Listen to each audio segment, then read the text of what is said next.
पहला है income from salaries,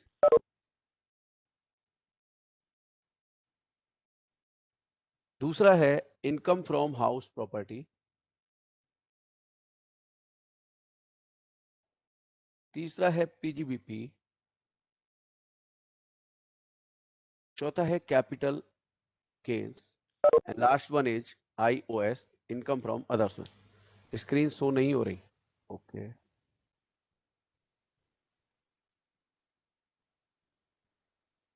sir. हो रही है। यस सर, हो रही है। Okay okay okay. तो साहब ये 5 हेड ऑफ इनकम है। गवर्नमेंट बोली जो लोग जॉब करते हैं और उन्हें सैलरी मिलती है, तो सैलरी जिनको मिल रही है एम्प्लॉइज, ये एम्प्लॉइज की इनकम के लिए हेड बना दिया। तो भैया जिनको सैलरी मिल रही है वो सैलरी हेड के प्रोविजंस देखे और उसके अकॉर्डिंगली टैक्स पे करें। अच्छा, फिर इसके बाद मान लीजिए मैंने कोई प्रॉपर्टी एक 50 lakhs में खरीदी और उसे मैंने रेंट पे दे दिया। अब मुझे क्या मिल रही है? Rental income. तो रेंटल इनकम जो टैक्सेबल होती है वो हाउस प्रॉपर्टी के प्रोविजंस के अकॉर्डिंग टैक्सेबल होती है। मैं कोई बिजनेस करता हूं या मेरा कोई प्रोफेशन है, उसके लिए थर्ड हेड है जिसकी फुल फॉर्म है प्रॉफिट्स और गेन्स। प्रॉफिट्स और गेन्स ऑफ बिजनेस और प्रोफेशन। तो कोई बिजनेस या प्रोफेशन है, उसकी कोई इनकम है, तो वो टैक्सेबल होगी कैपिटल गेन हेड में। अभी मैंने आपसे कहा मैंने 50 lakhs की एक प्रॉपर्टी खरीदी और खरीद कर किराए पे दे दी।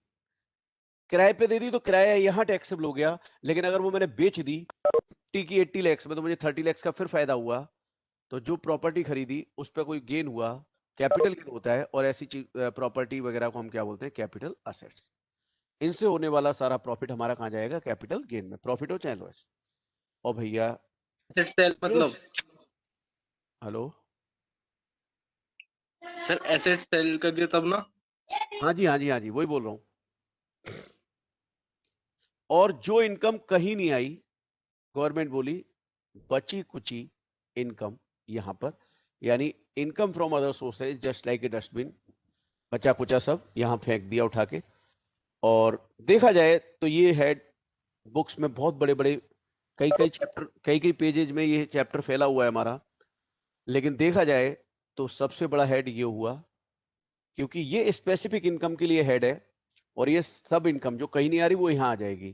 तो इसका हृदय बड़ा है, ठीक है। आईयूएस is the biggest head. But वैसे देखा जाए तो यहां पर जो है वो आपका ये चैप्टर पेज वाइज देखे जाए तो ये चैप्टर्स काफी बड़े हैं। PGBP, capital gain, salary. So third point में मैंने लिखा है पीजीबीपी, बिजनेस और प्रोफेशन इनकम जो होती है, और इसकी फुल फॉर्म है प्रॉफिट्स और गेन्स और बिजनेस और प्रोफेशन। यार ये आवाज कैसे बंद हो सकती है? कोई बता सकता है जो बार बार आ रही है जो? सर वो कनेक्ट हो रहे हैं बच्चे। हाँ, तो ये कैसे बंद हो सकती है आवाज? कोई तरीका है इसका? हम कर सकते हैं इसे बंद? वो तो आपके पास अपना होगा ना। No sir. क्योंकि ये बार बार ज्वाइनिंग की और उसकी आवाज हो रही है, डिस्टरबेंस हो रहा है, बच्चों का आना जाना हो रहा है इसमें, तो थोड़ा सा गड़बड़ा रहा है मामला। होस्ट के पास रहता होगा ऑप्शन। सर वही हो मैं देख सकता रहा है आपके पास मोर ऑप्शन में जाके हूँ। ऑप्शन आएगा स्विच ऑडियो करके। हाँ जी। तो अगर बच्चे माइक ऑफ करके ज्वाइन करे तो वॉइस नहीं आएगी। वही ना, बार बार ये डिस्टर्ब होगा ना तो क्लास चलेगी कैसे?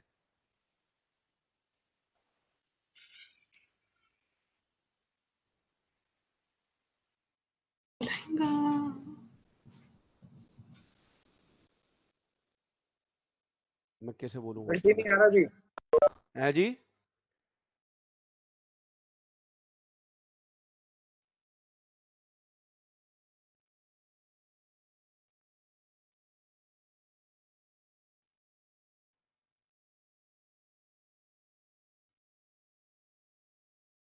क्योंकि बार बार ये ऐसे अप डाउन होगा ना, कंसंट्रेशन खराब होती है पूरी। तो वो थोड़ा वो हो रहा है। 2 बार तो हमने बंद कर ली थी पिछली बार, अब ये बार बार बच्चे आ जा रहे हैं। एक्चुअली कई बार नेट की प्रॉब्लम होती है, इसलिए बच्चों का आना जाना लगा रहता है। बट ये तो करना पड़ेगा, मैं दोबारा बोलता हूँ उनको फोन करके यार।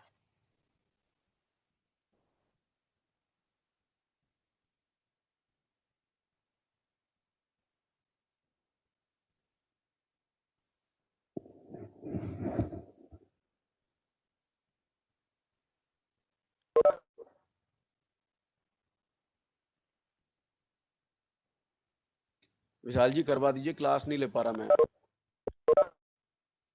हाँ, बार बार ज्वाइन होने की और लीव करने की आवाज आ रही है ना बच्चों की, तो वो डिस्टरबेंस कर रही है। या तो मुझे होस्ट बना दो तो मैं यहाँ से कंट्रोल कर लूंगा उसे। नहीं, एक बार बोलिए उन्हें प्लीज।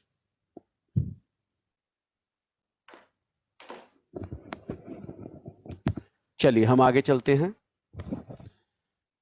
तो मैंने आपको बोला था कि भैया हर हेड के लिए, मतलब एक इनकम के लिए अलग हेड, स्पेसिफिक हेड बना दिया, और जिसका कोई नहीं उसका आईओएस। तो ये लास्ट हेड है, वो हम लास्ट में देखेंगे। आज हम स्टार्ट कर रहे हैं salaries. We are starting today salaries, income from salaries.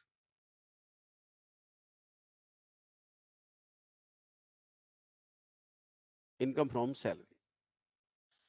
अब इस फर्स्ट हेड में देखिए, सबसे पहली रिक्वायरमेंट क्या है, वो है एम्प्लॉयर एम्प्लॉय की रिलेशनशिप। और रिलेशनशिप का मतलब ये नहीं है कि वो आपस में चाचा भतीजा मामा भांजा है, कुछ है, ऐसा कुछ नहीं। सीधी सीधी रिलेशनशिप है, he is master, he is servant, that's all. So ये दोनों की रिलेशनशिप होगी। जो कुछ भी एम्प्लॉय से मिलेगा या एम्प्लॉयर की वजह से मिलेगा, वो टैक्सेबल होगा हमारा किस हेड में, वो होगा हमारा सैलरी हेड में। फिर देखिए, सैलरी हेड को 3 पार्ट में बांट देते हैं समझने के पॉइंट ऑफ व्यू से।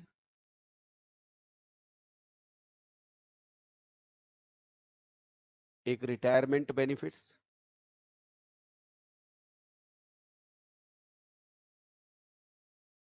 दूसरा अलाउंसेस, एंड तीसरा परक्यूजिट्स। परक्यूजिट्स मतलब साफ है कि रिटायरमेंट पे जो कुछ एम्प्लॉय को मिलता है, जैसे provident fund, gratuity, leave encashment, ये सब जो है आपके पेंशन रिटायरमेंट बेनिफिट में आ जाते हैं। तो इनको हमें देखना होगा ये क्या है। अलाउंसेज, यानी हमारे एम्प्लॉयर ने हमें हमारे खर्चों के लिए एक फिक्स्ड अमाउंट फिक्स कर दिया कि भैया तेरा जैसा रेंट है, मान ले, अब रेंट तेरा जो कुछ हो, हम तो तुझे इतने रुपए देंगे, जाके तू अपना रेंट पे कर ले, ठीक है। तो अलाउंसेज क्या हुआ, एक तरीके से फिक्स कर दिया आपके खर्चों के लिए, वो आपको हर महीने मिल रहा है। तो अलाउंसेज भी बहुत सारे, वो भी देखेंगे क्या है। और इनके अलावा जो कुछ भी है वो आपका परक्यूजिट होता है, और परक्यूजिट में भी इन कैश और इन काइंड। जैसे यहाँ मुझे रेंट के पैसे दे दिए कि जरा रेंट दे दे, या मुझे रहने के लिए घर ही दे दिया कि आप घर में रहिए, ठीक है। तो इस तरीके से आपका सैलरी का चैप्टर है जो चलेगा। अब सर एग्जाम में क्वेश्चन क्या आता है, मैं आपको बताता हूँ। एग्जाम में इस तरीके का क्वेश्चन आएगा, basic salary, dearness allowance, gratuity, leave salary, pension, HRA, rent free accommodation. बहुत सारे आइटम्स हैं, इनका टोटल कर दूं तो ये कहलाती है ग्रॉस सैलरी। और इस ग्रॉस सैलरी में से एक स्टैंडर्ड डिडक्शन मिलेगी आपको, एक एंटरटेनमेंट अलाउंस, और प्रोफेशनल टैक्स या एम्प्लॉयमेंट टैक्स लेस करेंगे तो आपका आ जाता है टैक्सेबल सैलरी। हमें ये निकालना है एग्जाम में, बेसिकली हमें ये करना है, ये राइट, ये सब करना है। Nidhi, short knowledge may be dangerous, so please don't write these types of comments, okay?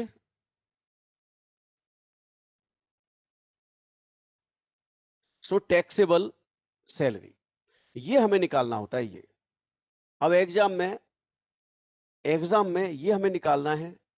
अब मैं आपसे कहूं कि चलो भाई ऐसा करते हैं, क्वेश्चन नंबर 1 सॉल्व करते हैं। 1, आप कहोगे सर हमें तो यही नहीं पता, ग्रेचुटी क्या होती है, लीव सैलरी क्या होती है, ये सब क्या होता है, ये हमें पता ही नहीं सर। और जब हमें ये सब पता नहीं है तो हम क्या करेंगे। हाँ जी विशाल जी, कोई दिक्कत नहीं सर, कोई दिक्कत नहीं सर, कोई नहीं, करवा देंगे, ठीक है।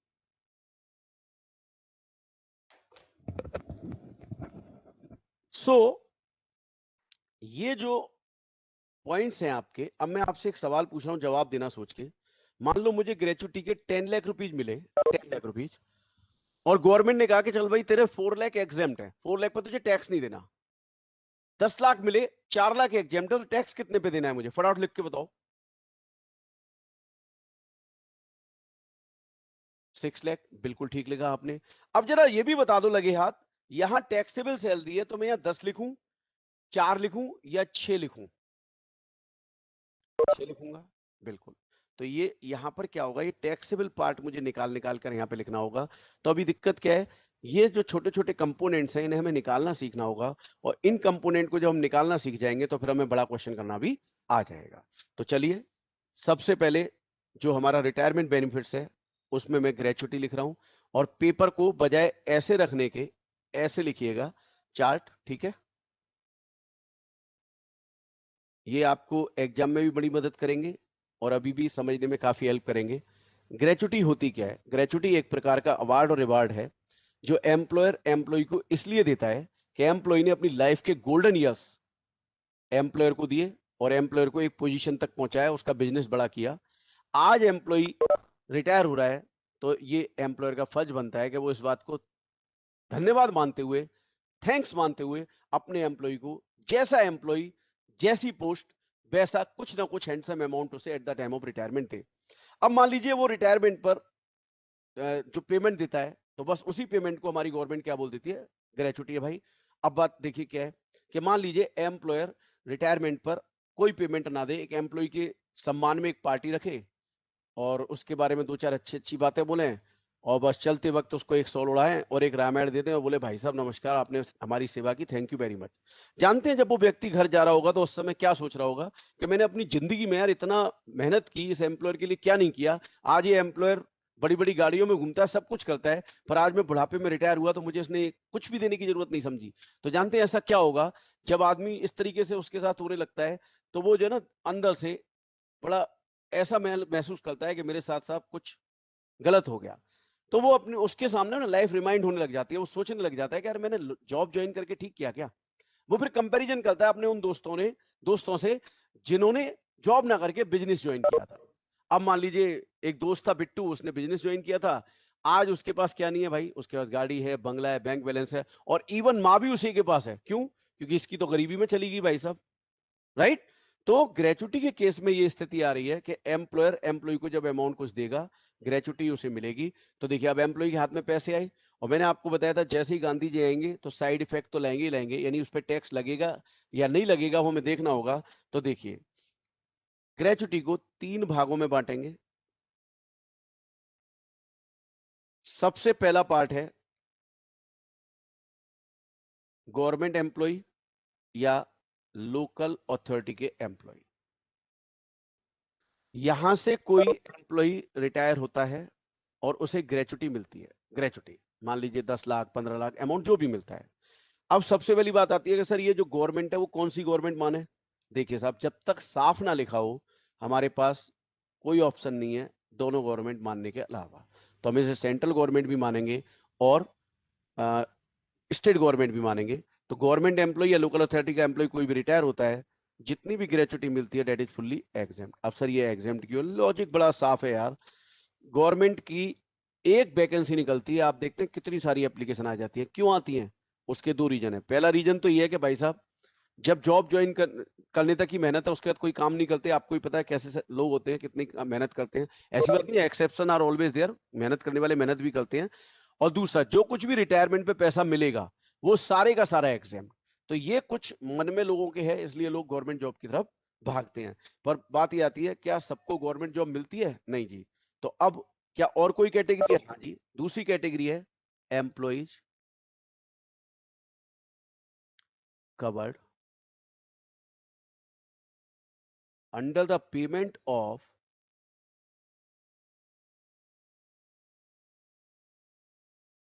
Gratuity Act 1972 1972। सो अब ये क्या कह रहा है, प्लीज ध्यान से सुने, ध्यान से सुनना। ग्रेचुटी एक्ट यानी हमारे देश में बहुत सारे लॉ हैं, उनमें से एक लॉ ग्रेचुटी एक्ट 1972 है, जो क्या कहता है किसी भी ऑर्गेनाइजेशन में पिछले 12 महीने में 10 या 10 से ज्यादा एम्प्लॉय अपॉइंट हो जाएं तो ऐसे ऑर्गेनाइजेशन के ऊपर ग्रेचुटी एक्ट कंपलसरी लग जाएगा। अब ग्रेचुटी एक्ट लग गया तो जो भी एम्प्लॉय यहां से रिटायर होगा उसे एम्प्लॉयर के द्वारा ग्रेचुटी एक्ट दी जाएगी, मतलब ग्रेचुटी दी जाएगी। अब अगर एम्प्लॉय मान लो ग्रेचुटी ना दे तो एम्प्लॉय को कोई पावर है? हाँ जी, एम्प्लॉय उसके अगेंस्ट केस फाइल कर सकता है कि साहब इसने मुझे ग्रेचुटी नहीं दी। अच्छा, ग्रेचुटी मिलती कब कब है? देखो जी, डेथ पे, डिसेबिलिटी पर, रिटायरमेंट पे, इवन रिजाइन करने पर भी आपको ग्रेचुटी मिल सकती है। तो अब ग्रेचुटी जो आपको मिली, जो ग्रेचुटी का अमाउंट मिला, गवर्नमेंट मतलब जैसे मान लीजिए मेरा एम्प्लॉयर मुझे ग्रेचुटी नहीं देता और गवर्नमेंट कह रही है ग्रेचुटी एक्ट में क्या आप केस कर सकते हैं। तो जरा बताइए, मैंने मान लीजिए एक ऐसे एम्प्लॉय के यहाँ जॉब ज्वाइन की जिसके ऊपर ग्रेचुटी एक्ट कंपलसरी लगता है, मैंने 6 महीने काम किया, उसके बाद मैंने रेजिग्नेशन दे दिया। अब आप बताइए, मेरा एम्प्लॉयर मुझे ग्रेचुटी नहीं दे रहा, क्या मैं उसके अगेंस्ट केस फाइल कर सकता हूं?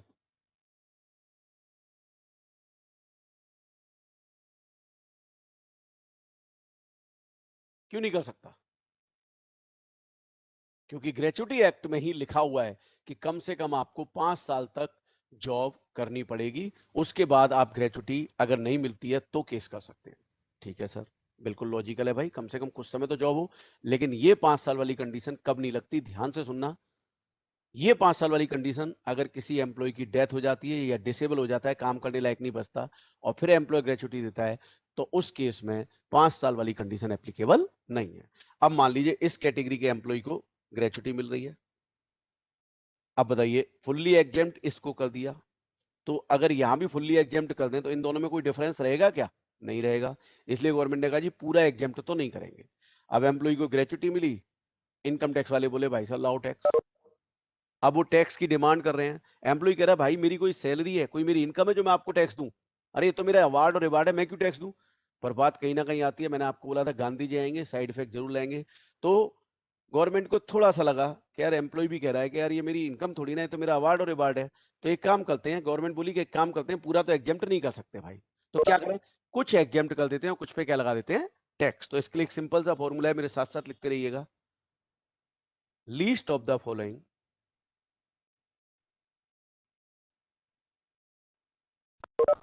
shall be exempt. Number 1, actual amount received. Number 2, 15/26 into last month's drawn salary into number of years of service. And number 3, ₹20. यानी हमारी गवर्नमेंट बोली कि भैया इस फॉर्मूले में डाल दो और फिर जो सबसे कम आ रहा है उसे क्या कर दो, एग्जेम्प्ट कर दो। ठीक है जी।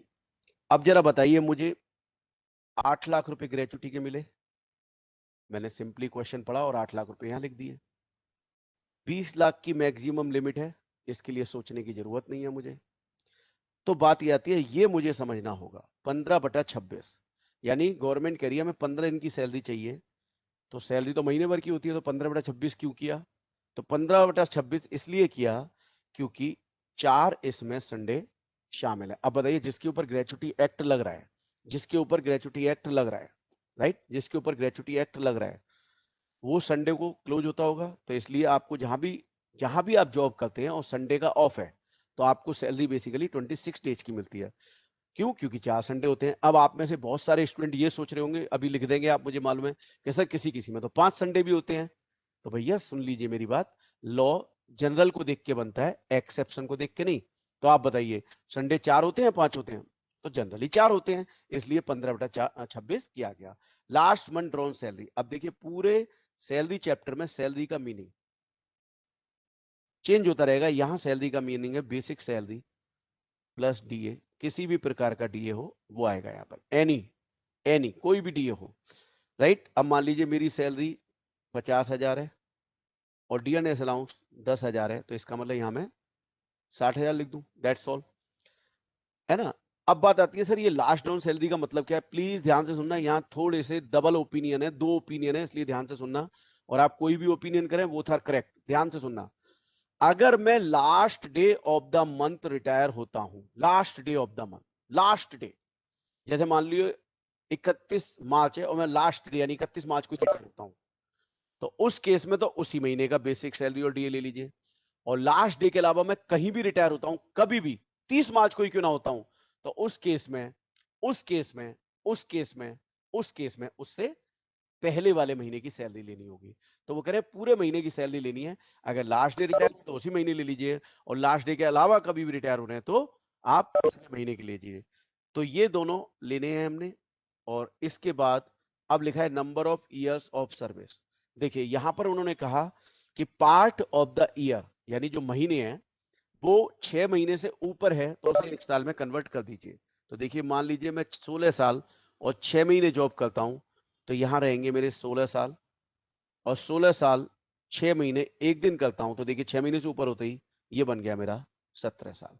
बस अब तीनों में ये पूरा फॉर्मूला सॉल्व हो गया। अब तीनों में जो सबसे कम है वो एग्जेम्प्ट होगा, और रिसीव्ड में से मैं ये लेस कर दूं तो क्या हो जाएगा, टैक्सेबल। फॉर एग्जाम्पल ये मैं मान लेता हूं 5 लाख आ गया। अब देखिए 1, 2 और 3, सबसे कम क्या, 5 लाख, तो एग्जेम्प्ट क्या हो जाएगा, 5 लाख। तो टैक्सेबल कितना होगा, 8 लाख मिला, 5 एग्जेम्प्ट हो गया, तो टैक्सेबल हो गया 3 लाख। राइट। तो बताइए यहां तक क्लियर है, कोई डाउट है, फटाफट बताएं। अगर कोई डाउट है तो पूछिए, नहीं तो आगे बढ़ता हूं मैं।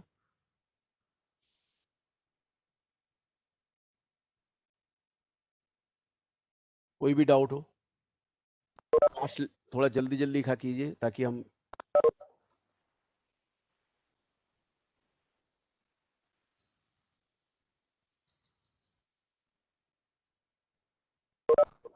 मैंने ये लिखा है कि अगर 16 साल और 6 महीने जॉब किए तो पार्ट ऑफ द ईयर जो है वो 6 महीने हुआ। अगर 6 महीने या उससे कम है तो उसे इग्नोर करना पड़ेगा, क्योंकि लॉ कह रहा है इन एक्सेस ऑफ। तो 16 साल 6 महीने 1 दिन होते ही इन एक्सेस हो गया, तो बस ये कितने बन गए आपके, 17 साल बन गए। क्लियर। चलिए, तो मैं समझता हूं ये एकदम क्लियर है। अब बात आती है कि अगर सर सीजनल एम्प्लॉयमेंट होता तो क्या होता। देखिए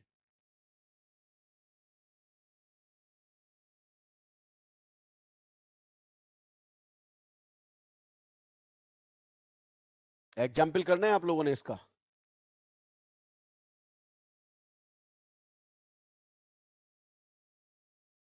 चलो कर लेते हैं, कोई बात नहीं।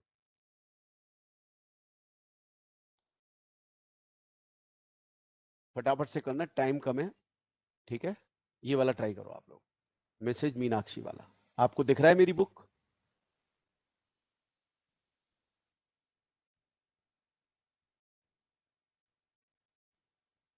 बुक नहीं दिख रही,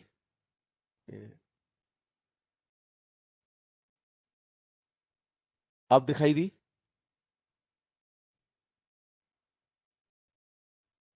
फटाफट से कर डालिए, फटाफट से, 2 मिनट नहीं लगने चाहिए, स्पीड थोड़ी सी पकड़ें प्लीज, फटाफट करें। बस उठा के फॉर्मूले में ही तो रखनी है फिगर। देखिए ध्यान से, ग्रेचुटी कितनी मिली है, देखिए ये मिली है 6 लाख। चलिए मैं ही करा देता हूं, एक्चुअल अमाउंट 6 लाख मिला, तो लो जी मैंने यहां लिख देता हूं, चलो मैं 6 लाख। अब ये वाला भी सॉल्व करना है, 15/26 इज बाई डिफॉल्ट। अब सैलरी देखनी है हमें, सैलरी कितनी है, सैलरी 10,000 रुपए और डियरनेस अलाउंस 1000 है, यानी 11,000 हो गया। और ईयर्स कितने हैं, 19 साल 9 महीने, यानी पार्ट ऑफ द ईयर 6 महीने से ऊपर है, तो ये हो गया 20 साल। बस इसको जरा फटाफट से सॉल्व करके बताओ कितना आ रहा है, ये सॉल्व करके बताओ मुझे ये कितना आ रहा है। 15/26 इंटू 11,000 इंटू 20।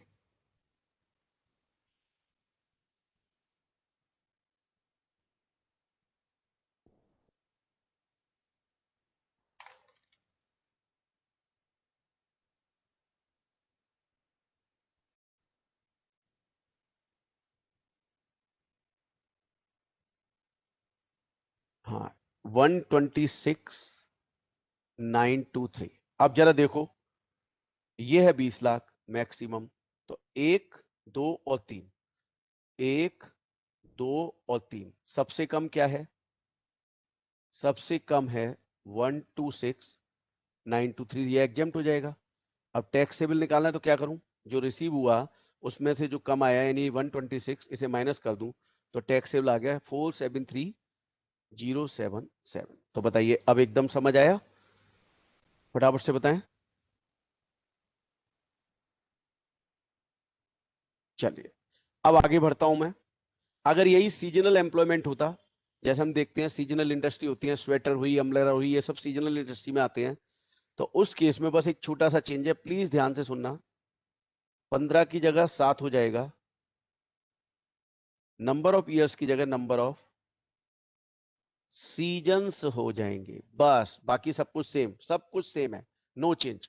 तो बताइए अगर एग्जाम में सीजनल एम्प्लॉयमेंट का क्वेश्चन आ जाएगा तो एक्चुअल अमाउंट रिसीव, दूसरा 15 की जगह 7/26 और नंबर ऑफ ईयर्स की नंबर ऑफ सीजन। क्वेश्चन में साफ कह रहा होगा x limited a seasonal industry और एम्प्लॉय ने इतने सीजन काम किया, बस उठा के 7/26 और जितने सीजन काम किया वो आपने लिख देना है, अपने आप क्वेश्चन आपका ऑटोमेटिकली सॉल्व हो जाएगा। जितनी ग्रेचुटी मिली उसमें से बिल्कुल करेंगे, वही तो किया है मैंने। मेरे को देखो इतनी 6 लाख मिली ये, और एग्जाम्ट ये हुई, देखो ना मैंने एग्जाम्ट ये लिखा है, तीनों में सबसे कम था वो एग्जाम्ट, राइट। तो 6 लाख में से जो एग्जाम्ट हो गई वो माइनस की और बचा हुआ टैक्सेबल कर दिया, राइट। चलिए अब हम आते हैं थर्ड कैटेगरी में। थर्ड कैटेगरी हो गई अदर्स। अदर्स, देखिए अदर्स का मतलब क्या है, प्लीज ध्यान से सुनिएगा, प्लीज ध्यान से सुनिएगा। अगर क्वेश्चन में लिखा हुआ है employees covered under the payment of gratuity act 1972, फिर तो हम क्या करेंगे, कवर्ड लगा देंगे।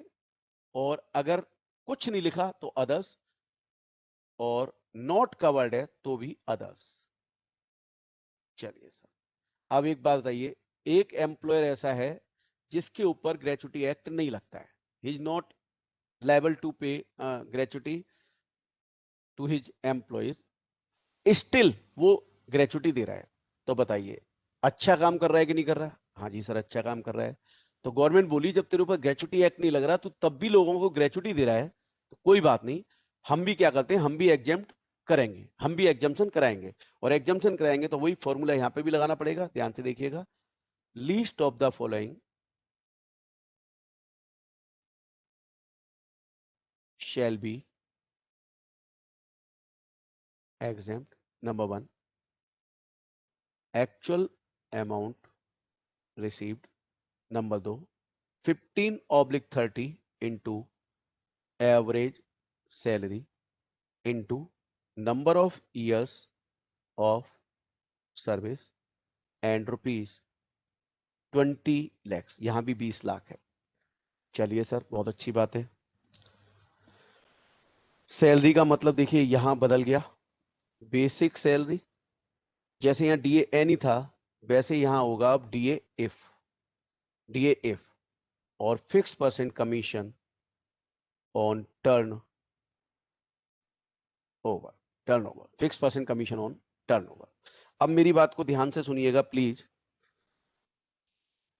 यहां लिखा है एवरेज सैलरी, तो यहां लास्ट 10 मंथ्स एवरेज लेंगे, लास्ट 10 मंथ्स, वो वही बताता हूं कैसे लेंगे। Basic salary plus DA plus fix percent commission. अब देखिए डीए इफ क्या है, DA if basically income tax का वर्ड नहीं है, ये मैंने अपनी कन्वीनियंस के लिए यूज किया, और मैंने बताना चाह रहा हूं आपको कि डीए इफ होता क्या है। देखिए इन 4 बातों में से कुछ भी लिखा होगा उसे डीए इफ माना जाएगा। Number 1, forming part of salary. Number 2, for retirement benefits. Number 3, under terms and conditions of the employment. And number 4, dearness pay. Please ध्यान से सुनना, इन चारों में से कोई भी एक बात अगर लिखी हुई है तो उतना पार्ट डीएफ कहलाएगा। सर थोड़ा एग्जाम्पल से बताइए, बता देता हूं दोस्त। डियरनेस अलाउंस मान लो 1000 रुपए पर मंथ है, और ब्रैकेट में लिखा हुआ है 70%, इनमें से कोई सी भी बात, तो इसका मतलब ये हुआ कि डीएफ जो होगा वो 700 रुपया होगा। बात समझ आई? यानी डियरनेस अलाउंस 70%, 90%, जो भी लिखा है, अगर इनमें से कोई सी बात जितने हिस्से के लिए लिखी हुई है उतना पार्ट माना जाएगा DAF। तो चलिए DAF भी क्लियर। अब fix percent commission on turnover, अगर कमीशन परसेंटेज में है तो लेना है, फिक्स्ड है तो नहीं लेना है। ये हमारे लॉ मेकर्स ने हमें बताया। अगर रुपीज में दिया है तो मत लीजिए, लेकिन अगर परसेंटेज में तो लीजिए। सर अगर परसेंटेज और रुपीज दोनों में दे रखा है, फॉर एग्जाम्पल कैसे, मैं बता देता हूं कि सर टर्नओवर दे रखी थी 50 लाख, कमीशन है मान लो परसेंटेज है 2%, और साथ में अमाउंट भी दे रखा है 1 लाख रुपए, तो भैया परसेंटेज दी हुई है ना, बस तो लेना है आपने। सिर्फ अमाउंट दे रखा होता तो नहीं लेंगे। अब हम क्या करें, ये पिछले 10 महीने का एवरेज। अब बात ये आती है कि तीनों पिछले 10 महीने का मैं जोड़ दूं और डिवाइड बाई 10 कर दूं तो एवरेज आ जाएगा। बोलो आएगा कि नहीं आएगा? बिल्कुल आएगा। अब सवाल ये उठता है कि एवरेज करते क्यों है, एवरेज करते क्यों है? एवरेज क्या है? एक रफ आइडिया और कुछ नहीं है, इसकी कोई ऑथेंटिसिटी नहीं है। मैं आपको एक बार का एक वाक्य बताता हूं कि एक बार एक स्टेट के बहुत महान विद्वान थे, उन्हें एक नदी पार करनी थी और नदी पार करने के लिए कोई साधन नहीं था। तो उन्होंने क्या किया, उन्होंने देखा कि भाई मैं खुद 7 फीट का हूं, मेरी वाइफ 6 फीट की है और मेरे बच्चे 5, 4, 3, 2, 1 साइज के हैं। तो उन्होंने क्या किया, सबका एक एवरेज निकाला और एक आइडिया रफ एवरेज निकल के आया। एवरेज मान लो ऐसे ही ले रहा हूं मैं 3.5 फीट, और उन्होंने देखा नदी की गहराई जो है वो 3 फीट है। तो उन्होंने कहा कि कोई बात नहीं यार, 3 ही फीट तो है, चलो सब पैदल पार करो। जब वो पैदल पार करने लगे तो क्या हुआ, जब पार पहुंचे तो 3 फीट वाला, 2 फीट वाला और 1 फीट वाला बच्चा दिखाई नहीं दे रहा। अब वो कह रहे हैं यार मेरा एवरेज तो सही था, फिर बच्चे कहां गए? तो जानते हैं ऐसी जगह पर एवरेज नहीं लगता। एवरेज केवल एक रफ आइडिया के लिए और कुछ नहीं है। इसलिए हमारी गवर्नमेंट बोली कि पिछले 10 महीने का आप एवरेज ले लीजिए, ताकि एक एवरेज सैलरी के आधार पर आप इसे निकाल सकें। अच्छा, यहां पर एक इंपॉर्टेंट बात क्या है, नंबर ऑफ ईयर्स में वो कह रहे हैं पार्ट ऑफ द ईयर आपने कंसीडर नहीं करना है, इग्नोर करना है। चलिए इग्नोर कर देते हैं। मान लीजिए मैंने 19 साल 11 महीने और 30 दिन काम किया, सिर्फ एक दिन बचा था, एक दिन सिर्फ। गवर्नमेंट बोली हटा दीजिए, सिर्फ आप कंप्लीटेड ईयर्स लीजिए, सिर्फ एक कंप्लीटेड ईयर लीजिए। अब आपके मन में आ रहा होगा सर यहां पर 6 महीने से ऊपर था तो आपने कन्वर्ट कर दिया, यहां पर आपने छोड़ दिया। देखो मैंने कुछ नहीं किया, तो लॉ मेकर्स कर रहे हैं, पर लॉजिक मुझे पता है क्या है।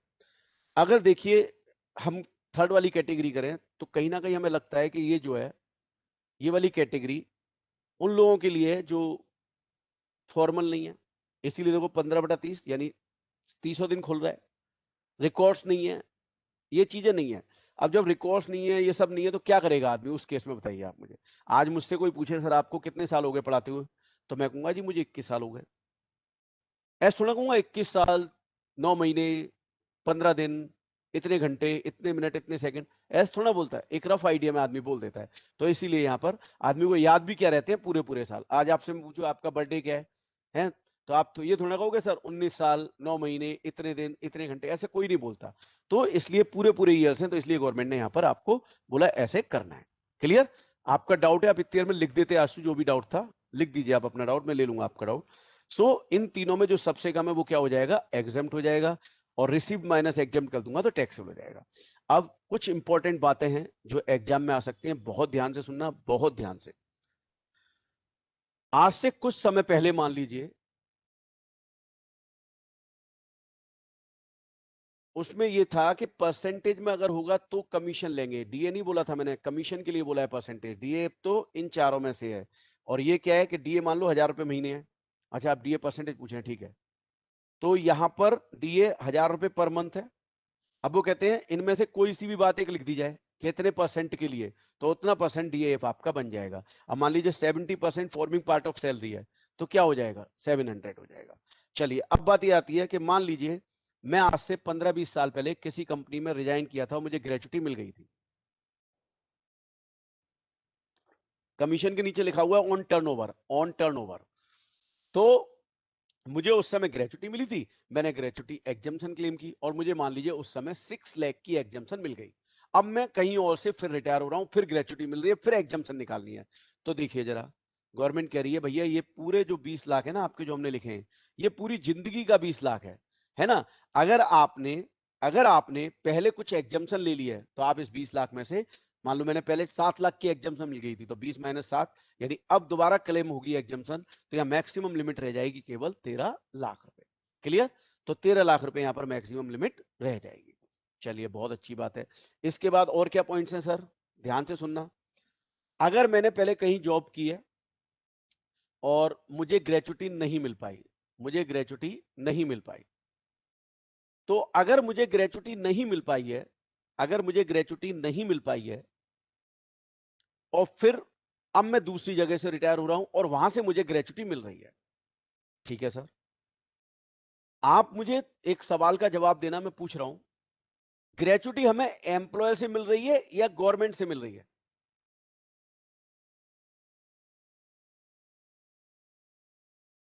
गवर्नमेंट से मिल रही है, बिल्कुल ठीक है जी। और साहब एग्जाम, अच्छा एम्प्लॉयर से मिलेगी यार ग्रेचुटी, गवर्नमेंट से क्यों मिलेगी? जहां जॉब करेंगे वहां से मिलेगी, तो यहां पे तो एम्प्लॉयर से मिल रही है, तो एम्प्लॉयर से ग्रेचुटी मिली। अब मुझे बताइए एग्जाम्पशन कौन देता है? एग्जाम्पशन गवर्नमेंट या एम्प्लॉयर? गवर्नमेंट। तो अब देखिए दो अलग अलग लोग हो गए, ग्रेचुटी मिल रही है एम्प्लॉयर से और एग्जाम्पशन कौन दे रहा है? गवर्नमेंट। मैं पहले मान लो 4-5 साल कहीं जॉब की और मुझे उस समय ग्रेचुटी नहीं मिली, मुझे उस समय ग्रेचुटी नहीं मिली, बिल्कुल नहीं मिली साहब, कोई बात नहीं जी, ग्रेचुटी नहीं मिली तो एग्जाम्पशन भी नहीं मिलेगी। जब ग्रेचुटी नहीं तो मैं एग्जाम्पशन क्या क्लेम करूंगा? अब मैं दूसरी जगह से रिटायर हुआ, वहां से मुझे एम्प्लॉयर ने ग्रेचुटी दी, अब मैं गवर्नमेंट से एक डिमांड कर रहा हूं जी, मैं एम्प्लॉयर से नहीं कह रहा कि पहले मैंने कहीं और जॉब की थी, आप मुझे उसका एडवांटेज दो, मुझे उसकी भी ग्रेच दो। भैया मैंने जब दूसरे के यहाँ जॉब की थी तो मैं तुमसे ग्रेचुटी कैसे मांगूंगा? तो एम्प्लॉयर से तो ग्रेचुटी मांग ही नहीं सकता। बट मैं गवर्नमेंट से क्या मांगना चाह रहा हूं पता है आपको? एग्जेम्पशन। मैं गवर्नमेंट से कह रहा हूं कि साहब जो मुझे पहले 4 साल का एडवांटेज नहीं मिला, मुझे अब मिलना चाहिए। और किस पैटर्न पर? जब पहले कभी एग्जाम्पशन मिलती है तो आप उठा के 20 लाख से अमाउंट कम कर देते हो, 20 लाख से अमाउंट कम कर देते हो, तो जब मुझे बेनिफिट नहीं मिला तो मुझे नंबर ऑफ इयर्स का एडवांटेज मिलना चाहिए कि नहीं मिलना चाहिए? तो यहां पर एक केस लो डिसाइड हुआ था, PM CIT versus PM Mehra, CIT versus PM Mehra. उसमें यह डिसाइड हुआ था कि भैया अगर आपको पहले नंबर ऑफ इयर्स का बेनिफिट नहीं मिला है, सीआईटी वर्सेस पीएम मेहरा, अगर आपको पहले नंबर ऑफ इयर्स का बेनिफिट नहीं मिला है तो बस आप क्या कीजिए, मान लीजिए इस कंपनी में आपने 25 साल काम किया और पहले कहीं 4 साल किया था, तो आप टोटल 29 से मल्टीप्लाई कर सकते हैं। वो ये हमारा केस लॉ कह रहा है, ठीक है। अब देखिए आगे कुछ बातें और है इंपॉर्टेंट, वो भी देखिए क्या इंपॉर्टेंट बातें, सुनते रहिएगा प्लीज, बहुत इंपॉर्टेंट बातें ये एग्जाम में आ सकती हैं।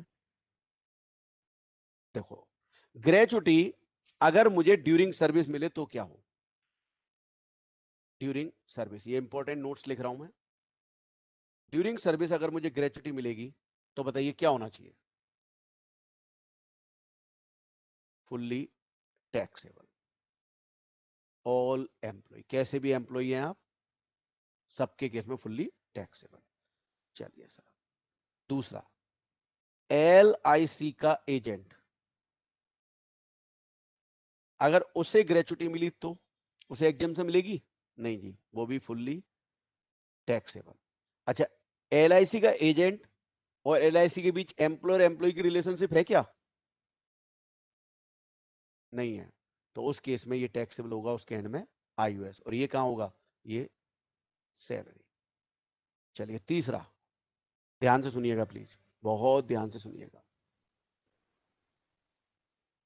मैं रिटायर हो रहा हूं कल और मेरी डेथ हो गई आज ही, यानी रिटायरमेंट होने से पहले, तो मेरे सामने ग्रेचुटी ड्यू नहीं हुई, ध्यान सुनना, ग्रेचुटी ड्यू नहीं हुई, मेरे सामने ग्रेचुटी ड्यू नहीं हुई। अब बताइए ग्रेचुटी का अमाउंट मेरी वाइफ और मेरे बच्चों को मिलेगा? हाँ जी मिलेगा। तो उनके केस में क्या होगा? उनके केस में क्या होगा? ध्यान से सुनना, एक बच्चे ने लिख दिया IUS, गलत है वो, प्लीज ध्यान से सुन लें। अगर मान लीजिए मेरी डेथ आज हो जाती है और मैं कल रिटायर होने वाला था और आज ही डेथ हो गई, तो मेरे सामने ग्रेचुटी ड्यू नहीं हुई, तो ऐसे केस में अगर ग्रेचुटी मेरे लीगल ईयर्स को मिलेगी तो फुल्ली एग्जाम्प्ट है, कोई टैक्सेबिलिटी नहीं होगी। बट सुनिए, अब मैं फैक्ट्स चेंज कर रहा हूं, मैं कल रिटायर हो गया, 2 महीने बाद मुझे ग्रेचुटी मिलनी है, तो मैं कल रिटायर हो गया, रिटायर होते ही मेरी ड्यू हो जाएगी। अब जब रिसीव करने का वक्त आया मेरी डेथ हो गई, अब ये पैसे कैसे मिलेंगे? मेरे लीगल हेयर्स को, मेरे लीगल हेयर्स को। तो उनके केस में क्या होगा? उनके केस में तो देखिए, पहले वो लिखता हूं मैं, before death due exempt, in the hands of legal heirs, sorry after death लिख लीजिए, बिफोर नहीं, आफ्टर, आफ्टर डेथ और बिफोर डेथ है, मरने से पहले ड्यू हो गई, तो उस केस में लीगल हेयर्स को मिलेगी, यस मिलेगी। तो सर कैसे टैक्सेबल होगा? देखो नेचुरल बात है, उनके हैंड में आईयूएस में टैक्सेबल होगा, आईयूएस होगा। और बहुत इंपॉर्टेंट बात सुनना, क्या ये तो तुम्हें पता है कि आईयूएस में जाएगा, ये वाला।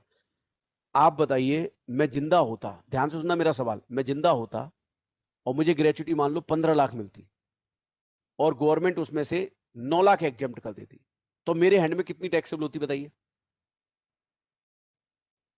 15 लाख ग्रेच्युटी और गवर्नमेंट 9 लाख एग्जेम्प्ट कर देती, मेरे हैंड में टैक्सेबल कितना होता?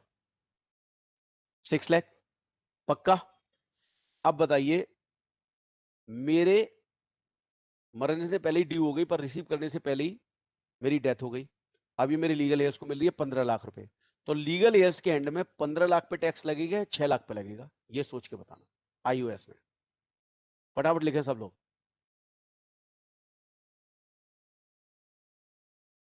6 लाख पे लगेगा। ध्यान से सुनो मेरी बात, बहुत इंपॉर्टेंट बात बताइए मैंने तुम्हें, एग्जाम में आ गया तो गड़बड़ कर दोगे आप लोग।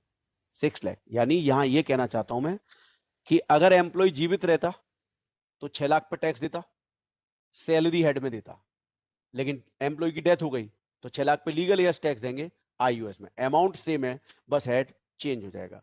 देखिए मैं आपको एक बात बताना चाहता हूं, हमारे सीएमए का जो पेपर आता है डायरेक्ट टैक्स का, बहुत डेंजरस पेपर होता है, इसको लाइटली मत लो, बढ़िया से पढ़ाई करो। और ये मतलब ये पेपर ना सब पेपरों में सबसे टफ पेपर आता है, मैं आपको बता दूं। लिखा तो दिया दोस्त, लीगल यस, यहां बस ये लिख लो, 15 माइनस 9, 6 लाख, लीगल यस, आईयूएस, बस खत्म हो गया काम।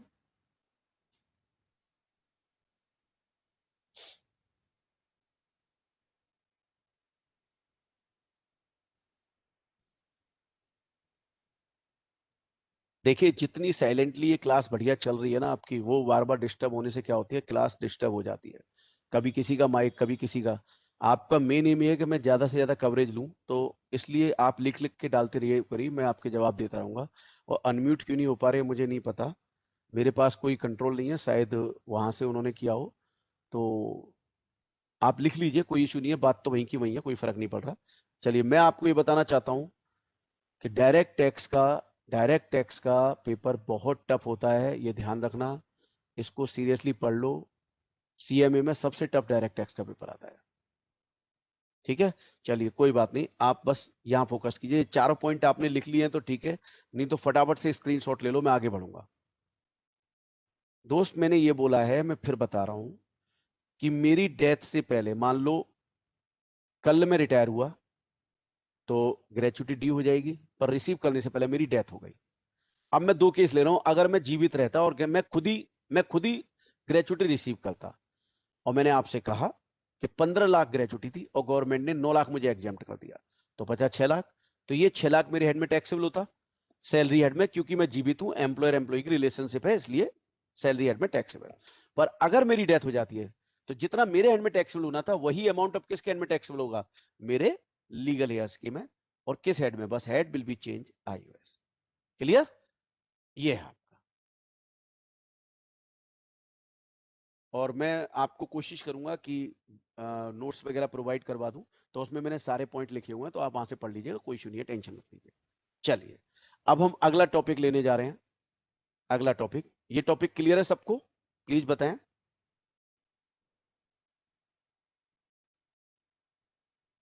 चलिए, चलिए बहुत बढ़िया। अगला हेडिंग डाल लीजिए आप, पेंशन। पेंशन हेडिंग डाल दीजिए, पेंशन, पेंशन, पेंशन,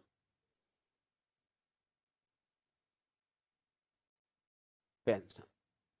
अब ये पेंशन क्या होती है, देखिए, किस ग्रुप में भेजने हैं मुझे ये भी बता देना।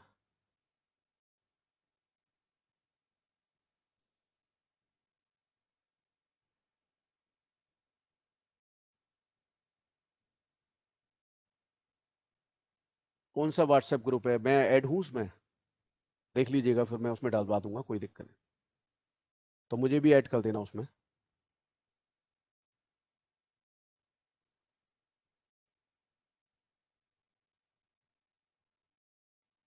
तो मुझे ऐड नहीं किया आपने, ओके कर दीजिएगा, कोई बात नहीं।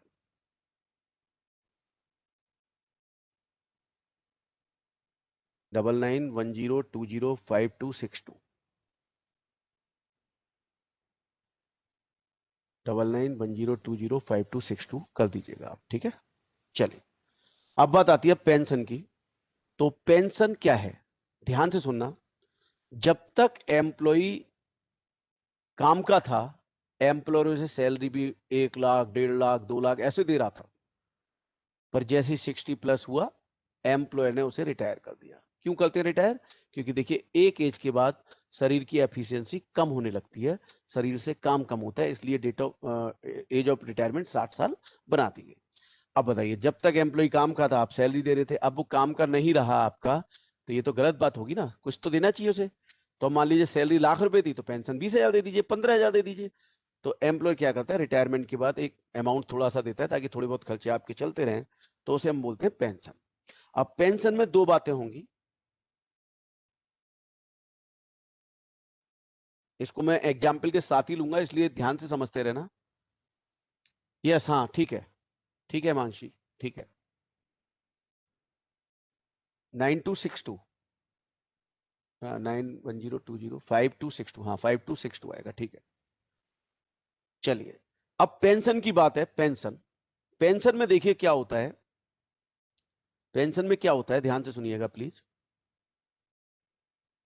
एक तो होती है अनकम्यूटेड पेंशन, लिखते रहिएगा मेरे साथ साथ।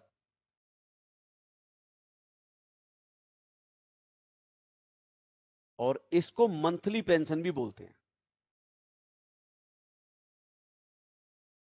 Monthly pension. अब देखिए, ध्यान से देखिए प्लीज, ध्यान से देखिएगा, अनकम्यूटेड पेंशन और मंथली पेंशन। अब ये क्या है, ये जिस भी एम्प्लॉय को मिलेगी फुल्ली टैक्सेबल होगी,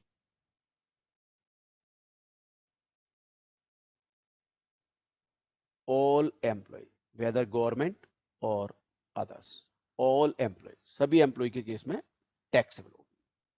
अभी मैं बताऊंगा ये होता भी क्या है, ध्यान से देखना। दूसरी कहलाती है कम्यूटेड पेंशन, प्लीज लिखते रहिएगा साथ के साथ, कम्यूटेड पेंशन। यहां गवर्नमेंट ने बोला दो बातें, government, local authority, statutory corporation, अगर इन्हें मिलेगा तो फुल्ली एग्जेम्प्ट, और अदर्स को मिला तो यहां पर भी दो बातें हुई। क्वेश्चन में ये देखा जाएगा कि एम्प्लॉय को ग्रेचुटी भी मिल रही है क्या, या ग्रेचुटी नहीं मिल रही। चलिए, प्लीज ध्यान से देखिएगा, प्लीज ध्यान से समझिएगा। अब मैं आपको एक एग्जांपल ले रहा हूं, मेरे साथ साथ ही देखिएगा, ये इस एग्जांपल से एकदम सारी चीजें क्लियर होंगी। मान लो एक एम्प्लॉय है x, retired on 1/6/2020. His pension was decided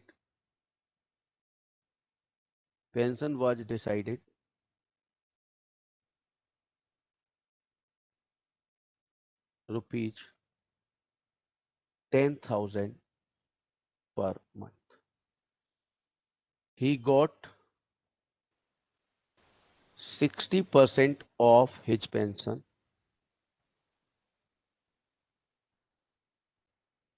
commuted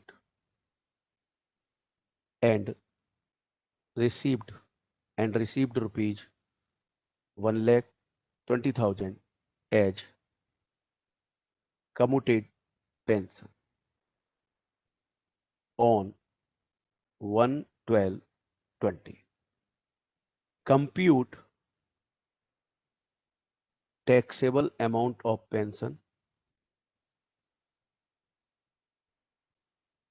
for assessment year 2021-22 2000 statutory corporation, statutory corporation, SC मतलब स्टैच्यूटरी कॉर्पोरेशन। चलिए अब ध्यान से सुने मेरी बात, बहुत ध्यान से सुनिएगा। अब मान लीजिए ये क्वेश्चन था, हमें इसको समझना है, मैं समझाता हूं, प्लीज ध्यान से सुनिएगा, पूरे ध्यान से सुनेंगे तो जल्दी समझ आएगा। देखिए मैंने दो पार्ट में बांटा, gratuity received, no gratuity received. Gratuity received मैंने लिखा है ex retired on 1 June 2020, his pension was decided rupees 10,000 per month. He got 60% of his pension commuted and received rupees 1,20,000 as commuted pension on 1/12/20. Compute taxable amount of pension for assessment year 21-22. ठीक है, अब देखिए अब इसे solve करना है। पहले तो मैं बताता हूं कि कम्यूटेट क्या होता है। कम्यूटेट का मतलब है, मैंने अपने एम्प्लॉय से रिक्वेस्ट की कि सर मेरी जो आपने पेंशन, जो मेरी पेंशन आपने डिसाइड की है 10,000 पर मंथ, सर मैं चाहता हूं कुछ सालों के लिए, कुछ ईयर्स के लिए, कुछ पार्ट ऑफ माई 10,000, 10,000 का कुछ पार्ट आप मुझे कुछ सालों की लमसम आज ही दे दीजिए। तो मैंने रिक्वेस्ट की, तो मान लो 60% के लिए मेरे बॉस ने मुझे कितना दे दिया, 1,20,000, ये लमसम दे दिया मुझे। अब मुझे एक सवाल आप सबसे पूछना है, सोच के जवाब देना। मैं रिटायर हुआ इस दिन और मेरी 10,000 रुपये पेंशन डिसाइड हुई, और एक बारे को मैंने 10,000 के 60% यानी 6,000 पर मंथ के बदले कितना ले लिया, 1,20,000। आप लोग मुझे सब लोग सोच के बताओ, 1/12/2020 तक तो मुझे पेंशन पूरी मिलनी चाहिए, क्योंकि तब तक मेरी कम्यूट नहीं हुई, उसके बदले मुझे लमसम नहीं मिला था। लेकिन इस डेट को मुझे 60% के बदले लमसम मिल गया। तो बताइए अभी भी मुझे 10,000 पर मंथ मिलेगी, 6,000 पर मंथ मिलेगी, या 4,000 रुपए पर मंथ मिलेगी? बिल्कुल निहाल आपने ठीक बोला है, 4,000 पर मंथ। तो बेटा ये जो 4,000 पर मंथ या 10,000 रुपए पर मंथ है, दिस इज कॉल्ड अनकम्यूटेड और मंथली पेंशन। ठीक है, अब देखिए जरा ध्यान से, सबसे पहले मैं अनकम्यूटेड की बात करूंगा। अनकम्यूटेड पेंशन वो बतानी है, जरा ध्यान से देखिएगा प्लीज, बहुत ध्यान से। 10,000 रुपए महीने हैं, 1/6/2020 को मैं रिटायर हुआ और 1/12/2020 को मेरी कम्यूट हुई। इसका मतलब ये हुआ सिंपल शब्दों में कि जून, जुलाई, अगस्त, सितंबर, अक्टूबर, नवंबर, यानी 6 महीने तो मुझे पूरी पेंशन मिली 10,000 के हिसाब से। बताइए ये 60,000 क्लियर है या नहीं है? सब लोग फटाफट बताएं, इज इट क्लियर और नॉट? मैंने कुछ नहीं किया, डेट ऑफ रिटायरमेंट से कम्यूटेशन तक तो पूरी पेंशन 10,000 रुपए महीने के हिसाब से, तो 6 महीने हुए 60,000 आ गया। अब बताइए 1 दिसंबर तक आ गई। अब ईयर एंड होता है हमारा, ईयर एंड होता है हमारा कौन सा, 31 मार्च को। तो बताइए 1 दिसंबर से 31 मार्च 21 तक कितने महीने हुए, जरा बताइए कितने महीने हुए? 1 दिसंबर से 31 मार्च तक हाउ मेनी मंथ्स? 1 दिसंबर से 4 महीने होंगे, 3 नहीं होंगे। ठीक है, अब जरा सब लोग बताइए, 4 महीने हैं तो अब पेंशन 10,000 मिलेगी, 6,000, या 6,000 के बदले तो मिल चुकी 4,000 मिलेगी?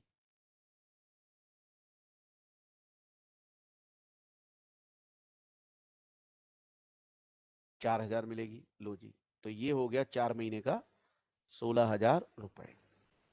बताइए पहले कम्यूटेड पेंशन से पहले पूरी मिली तो मैंने 6 महीने पूरी ले ली, और बाद में कम्यूटेड के बचा हुआ हिस्सा मिला तो वो ये हो गया। तो बताइए 76,000, हाँ बिल्कुल ठीक है, ये अनकम्यूटेड 76 हो गया। बताइए यहां तक एकदम क्लियर है, मन में कोई डाउट है?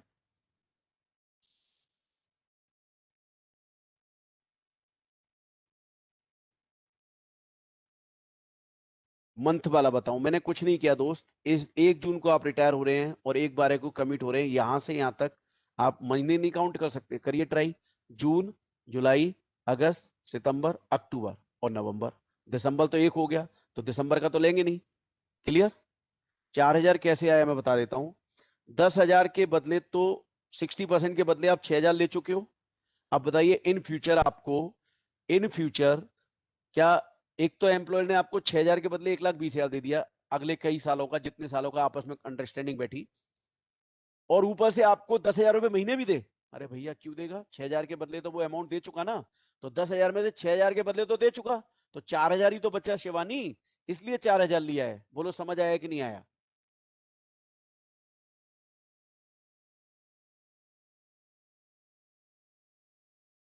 चलिए अब ले रहा हूं मैं कम्यूटेड पेंशन। ये समझना, ये बहुत ईजी है, इसमें कुछ नहीं है। कम्यूटेड पेंशन प्लीज ध्यान से देखना, यहां पे करने जा रहा हूं मैं, प्लीज ध्यान से देखना, प्लीज ध्यान से देखना। इनकम टैक्स डिपार्टमेंट कहता है जी जो अमाउंट आपको मिला, हमने कहा जी हाँ जी मिला 1,20,000। बोले जी कितने परसेंट के लिए मिला? मैंने कहा 60 के लिए। बोले सबसे पहले 100% करो, यानी हमारी गवर्नमेंट हमसे पहले कह रही है 100% करो। कर दिया। अब इस 100% में क्या था? 1,20,000 60% के लिए था, तो 100% कितना? 2 लाख आ गया। अब गवर्नमेंट कह रही है 2 लाख का 1/3 एग्जेम्प्ट है आपका। तो बताइए एग्जेम्प्ट कितना हो गया? ये हो गया। और फिर मैं आपसे कहूंगा टैक्सेबल बताओ, तो आप बता सकते हो टैक्सेबल कितना हुआ? फटाफट कैलकुलेट करके बताओ कैलकुलेटर से। How much is taxable?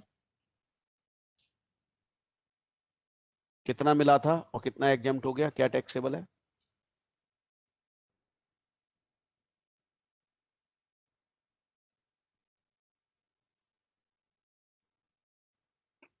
देखिए हमसे मालूम है गलती क्या होती है एग्जाम में, जैसे एक ज्यादातर बच्चे आप कर रहे हो। आप बताओ मिला तो मुझे 1,20,000 था, वो तो रूल की वजह से मुझे 100% करना पड़ा। अब आप सब क्या कर रहे हो? इस 2 लाख में से एग्जेम्प्टेड को घटा रहे हो, जबकि घटाना मालूम किसमें से? चीज जो रिसीव हुआ।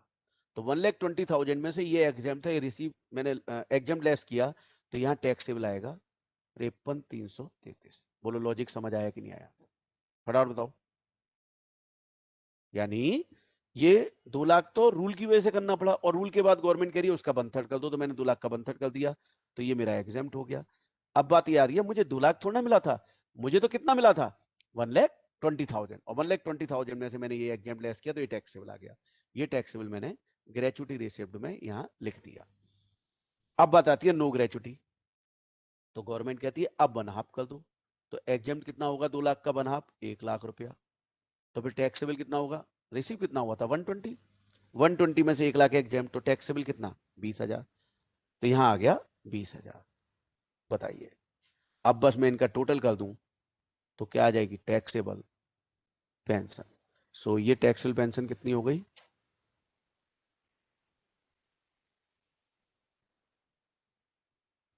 53,333 आएगा, सॉरी 53,333।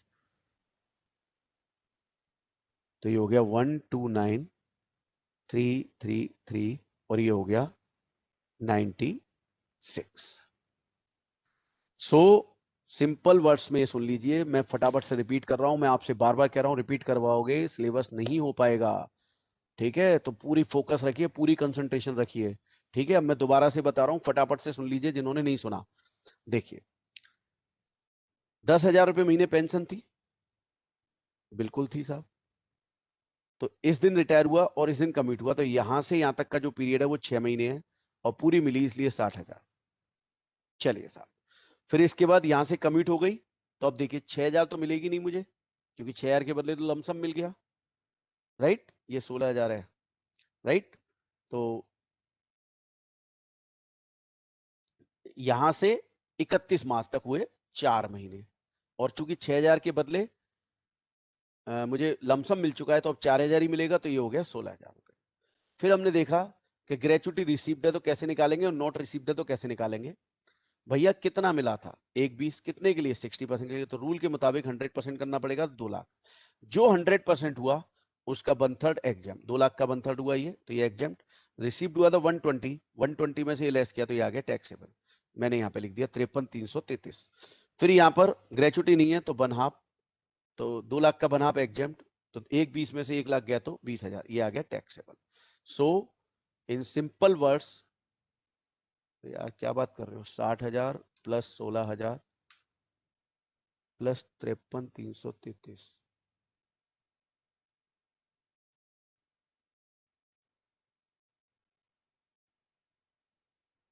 वन 129 ट्रिपल, यही तो आएगा।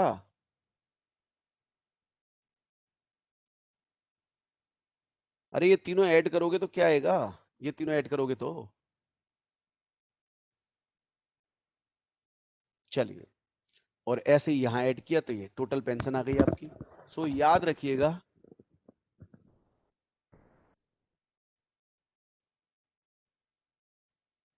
यार सच बता रहा हूं, आप ना छोटी छोटी बातें कर रहे हो उदय। कैलकुलेटर नहीं है क्या आपके पास? कैलकुलेटर यूज करो ना, बजाय यहां लिखने के।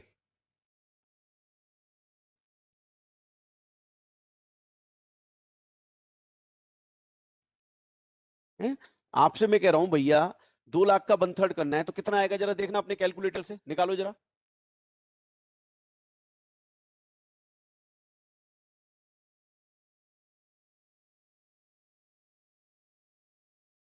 निकालो उदय, आप ही निकालो। 2 लाख का 1/3 बताओ कितना आ रहा है, लिख के बताओ मुझे यहां पर।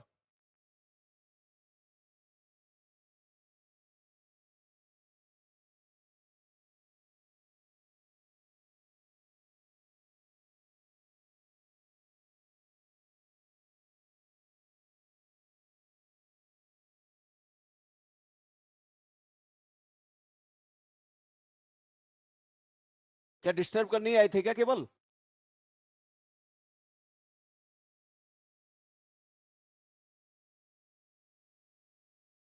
वेयर इज उदय?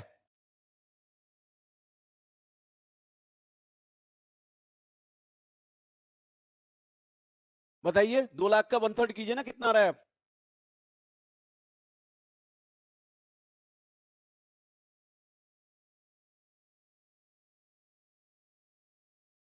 अब बताइए, इस चक्कर में 5 मिनट खराब हुए कि नहीं हुए? आप ये काम अपने आप भी कर सकते थे।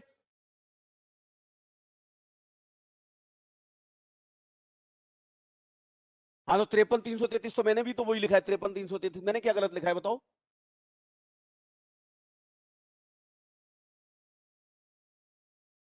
सो आई थिंक मैं फिर से फटाफट बता रहा हूं।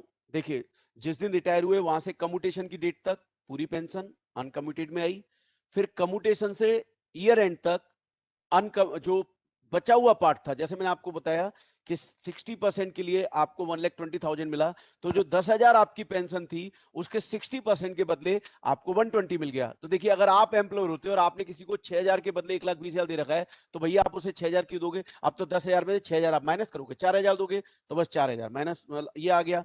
तो चार महीने का देखिए ना, यहां से 31 मार्च तक जाओगे तो 4 महीने हुआ, वो आपका 16,000 हो गया। That's all. अब बात आती है कम्यूटेड पेंशन, तो मैंने आपको बोला जितनी भी मिली 120 मिली, 60% के लिए 100% किया, और वो हो गया 2 लाख। ग्रेचुटी है तो 1/3 एग्जेम्प्ट, और ग्रेचुटी नहीं है तो 1/2। लॉजिक बड़ा साफ है। अगर ग्रेचुटी मिली हुई है मान लो, तो आपको ग्रेचुटी में भी एग्जेम्पशन मिली, अभी थोड़ी देर पहले पढ़ा के चुका हूं, और यहां भी मिल रही, तो यहां गवर्नमेंट ने थोड़ी कम कर दी। और अगर आपको पहले ग्रेचुटी में एग्जेम्पशन नहीं मिली, इसलिए गवर्नमेंट ने यहां पे बढ़ा दी। That's all. बताइए, पेंशन इज क्लियर और नॉट? फटाफट बताएं।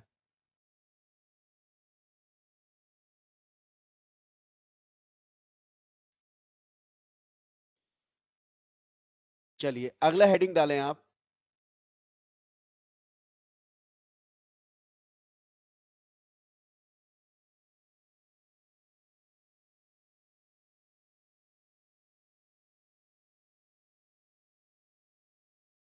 ऐसे लिख लीजिएगा, लीव सैलरी। और मैं पहले ही बता रहा हूं, this topic is very tough. Salary में बस यही अकेला ऐसा टॉपिक है जो प्रॉब्लम देता है। अगर आपने ढंग से नहीं सुना और डिस्टर्ब किया किसी ने, तो प्रॉब्लम आपको होनी है। सो ध्यान से सुनना, पहले ही बोल रहा हूं। Leave salary most important topic. देखिए, लीव सैलरी होती क्या है, पहले मैं ये बता रहा हूं, ध्यान से सुनना। मान लीजिए मैं कहीं जॉब करता हूं, और 1 साल में 10 महीने मुझे काम करना है, और 2 महीने मुझे छुट्टी मेरे बॉस ने दी कि तू जा, छुट्टी रख, कोई बात नहीं, 2 महीने की छुट्टी तेरी। और सैलरी मुझे पूरे 12 महीने की मिल रही है। इसका मतलब 2 महीने की छुट्टी के बदले पैसे मिल रहे हैं, यानी 2 महीने घर बैठूंगा तो भी मुझे पैसे मिल रहे हैं, यानी काम 10 महीने और सैलरी 12 महीने की। तो ये 2 महीने की छुट्टी के लिए जो पैसे मिल रहे हैं ये लीव सैलरी नहीं होती, ये लीव सैलरी नहीं होती। सर फिर लीव सैलरी क्या है? ध्यान से सुनना। इन 2 महीनों में मैंने अपने बॉस से कहा सर घर पे टाइम पास नहीं होता, मैं ऑफिस आना चाहता हूं। बॉस ने कहा ठीक है आजा। मैंने कहा सर अगर मैं आऊंगा तो मुझे एडवांटेज क्या होगा? बॉस बोले कि इन 2 महीनों में भी तू जितने दिन ऑफिस आएगा काम करेगा हम उसके बदले भी तुझे सैलरी देंगे। सो सुनना, इन 2 महीनों में भी मैं मान लो 40 दिन के लिए आया ऑफिस और 40 दिन मैंने काम किया, इसके बदले मुझे सैलरी मिल रही है, ये सैलरी कहलाती है लीव सैलरी। बताओ फटाफट समझ आया कि नहीं आया? यानी जो छुट्टियां मिली उसके बदले में मैंने जितने दिन आके काम किया उसके बदले जो मुझे पैसे मिले, that is called what? That is called leave salary. समझ आया कि लीव सैलरी ये होती है। अब देखिए, हाँ लीव एनकेसमेंट एक ही बात है। चलिए अब बात क्या आ रही है? लीव सैलरी में अब होगा क्या? ध्यान से देखिएगा प्लीज। लीव सैलरी मैं हर साल 2 महीने की छुट्टी थी, इनमें मैंने डिसाइड किया कि मैं जाके ऑफिस काम करूंगा। अब मान लो फर्स्ट ईयर मैंने 40 डेज जाके काम किया। जैसे ही ईयर एंड हुआ मैंने बॉस से बोला सर मैंने 40 डेज एक्स्ट्रा काम किया था उसके पैसे दे दो। मेरे बॉस ने मुझे पैसे दे दिए। फिर मैं अगले साल फिर मैंने मान लो 50 डेज काम कर दिया, इस बार थोड़ा और कर लिया, 50 डेज कर लिया। मैंने कहा सर मुझे पैसे दे दो, मेरे बॉस ने फिर पैसे दे दिए। यानी मैं लीव एनकेस करा रहा हूं during service. During service, during service यानी हर साल जितनी भी मेरी लीव थी इकट्ठी हो रही थी, साल के अंत में जाता था और पैसे ले आता था। ड्यूरिंग सर्विस अगर मैं लीव एनकेस कराऊंगा, लीव सैलरी लूंगा, तो this is fully taxable. All employees, government employees हैं चाहे कोई भी है, सबके लिए फुल्ली टैक्सेबल। चलिए साहब, मैंने गवर्नमेंट से बोला कि गवर्नमेंट कुछ ऐसा हो सकता है कि मुझे कुछ एग्जेम्पशन मिल जाए? तो गवर्नमेंट मुझसे बोली तो यार ये क्या करता रहता है, हर साल जाता है बॉस से कहता है लाओ मेरे पेमेंट दो, मेरी इतनी छुट्टियां थी मैंने काम किया आके मुझे पेमेंट दो। मैंने कहा फिर? बोले नहीं इकट्ठी कर लेना और सारे का सारा पेमेंट एक साथ रिटायरमेंट पे ले ले। मैंने उससे क्या होगा? बोले फिर रिटायरमेंट बेनिफिट बन जाएगा, और रिटायरमेंट बेनिफिट बन गया तो तुझे हम कुछ ना कुछ एग्जाम्पशन दे देंगे। तो दूसरी कैटेगरी हो गई eight the time of retirement.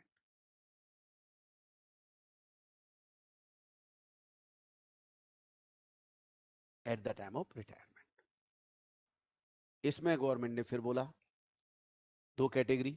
अब यहां पे गवर्नमेंट एम्प्लॉय और अदर्स। अब देखिए यहां पर सिर्फ गवर्नमेंट एम्प्लॉय लिखा है, ना लोकल अथॉरिटी, ना स्टैट्यूटरी कॉर्पोरेशन, ना कुछ और। तो अब मुझे बताइए अगर लोकल अथॉरिटी का एम्प्लॉय होता तो वो कहां जाता? फिर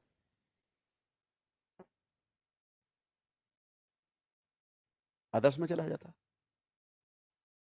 ठीक है, चलिए अब गवर्नमेंट एम्प्लॉय है, रिटायरमेंट पे पैसे मिलेंगे, बताओ क्या लिखूं? शाबाश, बिल्कुल निहाल सही लिखा है आपने, फुल्ली एग्जैम्प्ट, बिल्कुल ठीक है जी। अदर्स, अब अदर्स के लिए गवर्नमेंट क्या कह रही है? गवर्नमेंट कह रही है भैया अदर्स यानी इसके अलावा जो भी हैं, और रिटायरमेंट पे अगर वो लीव एनकेस करा रहे हैं तो देखिए क्या होगा। तो फिर हमारी गवर्नमेंट बोली जी फिर लगा दो फॉर्मूला, क्योंकि सारा तो एग्जेम्प्ट करेंगे नहीं, क्योंकि सारा कर दिया तो आप में और हम में क्या डिफरेंस रहेगा। तो कुछ एग्जेम्प्ट कर देते हैं, कुछ पे टैक्स लगा देते हैं। तो लीस्ट ऑफ द फॉलोइंग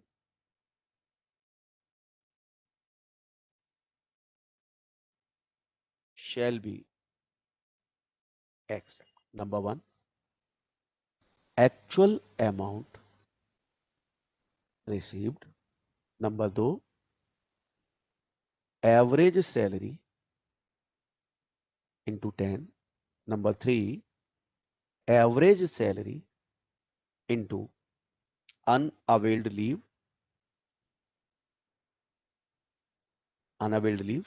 और maximum limit is 3 lakh.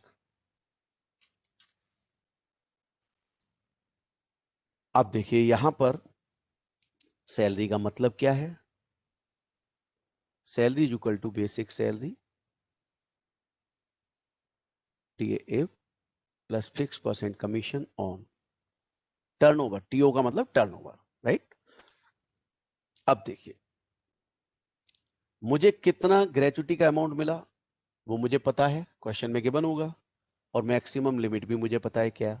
तो सबसे पहले मुझे एवरेज सैलरी निकालना सीखना होगा, क्योंकि दो जगह एवरेज सैलरी आ रही है आपकी। तो देखिए एवरेज सैलरी का मतलब लास्ट 10 मंथ्स, और यहां पर ध्यान रखना यहां ग्रेचुटी की तरह नहीं है कि अगर लास्ट डे के अलावा है तो आप उस महीने को छोड़ के उससे पहले चले जाइए ना। यहां जिस डेट को रिटायर होगे उस डेट को छोड़ के पीछे के महीनों में जाना है। अब मान लीजिए अगर मैं 1/1/21 को रिटायर हुआ, तो अब बताइए 10 महीने कहां से स्टार्ट होंगे, दिसंबर 20, और बैक जाना है, इसका मतलब 10 महीने मार्च 20 से दिसंबर 20 तक होंगे, ये मेरे 10 महीने होंगे। क्लियर। और इन 10 महीनों में कितनी बेसिक सैलरी, कितना डीए और कितना कमीशन, इन तीनों को पिछले 10 महीनों को अगर मैं ऐड कर दूं और डिवाइड बाई 10 कर दूं, तो बताइए क्या एवरेज सैलरी नहीं आएगी, बिल्कुल आएगी। तो बस वो एवरेज सैलरी यहां और मल्टीप्लाइड बाई 10। अब आप में से काफी स्टूडेंट ये सोच रहे होंगे सर अभी आपने कहा कि ये तीनों जो है 10 महीने की ले लो, 10 मंथ्स की, हमने ले लिया, फिर आपने कहा डिवाइड बाई 10 करो, हमने कर दिया, ये हो गया एवरेज, ये एवरेज सैलरी निकल के आ गई। सर अब उसी एवरेज सैलरी को दोबारा 10 से मल्टीप्लाई क्यों करवा रहे हो, प्लीज ध्यान से सुनना। देखो बड़ा स्टुपिडिटी लग रही है कि मैं अभी एवरेज करा रहा हूं फिर 10 से मल्टीप्लाई करा रहा हूं, तो डिवाइड कराने की जरूरत थी। आपने ऐसा ही करना है जैसे मैं आपको बता रहा हूं। उसका फायदा ये होगा कि आपको एग्जाम में गलती नहीं होगी, वरना क्या होगा अगर मैं ये 10 महीने की सैलरी यहां रखवा देता सीधी और एवरेज सैलरी इंटू 10 निकलता 10 महीने की, तो आप क्या करते एग्जाम में गलती से वही सैलरी यहां उठ के रख जाती, जबकि यहां आनी कितनी चाहिए एवरेज सैलरी। तो इसलिए मैंने आपसे कहा पहले एवरेज करो और फिर मल्टीप्लाइड बाई 10, दैट्स ऑल। और फिर जो एवरेज आई वो यहां आ गई। बताइए एवरेज सैलरी का मीनिंग समझ आया कैसे करना है, फटाफट बताओ।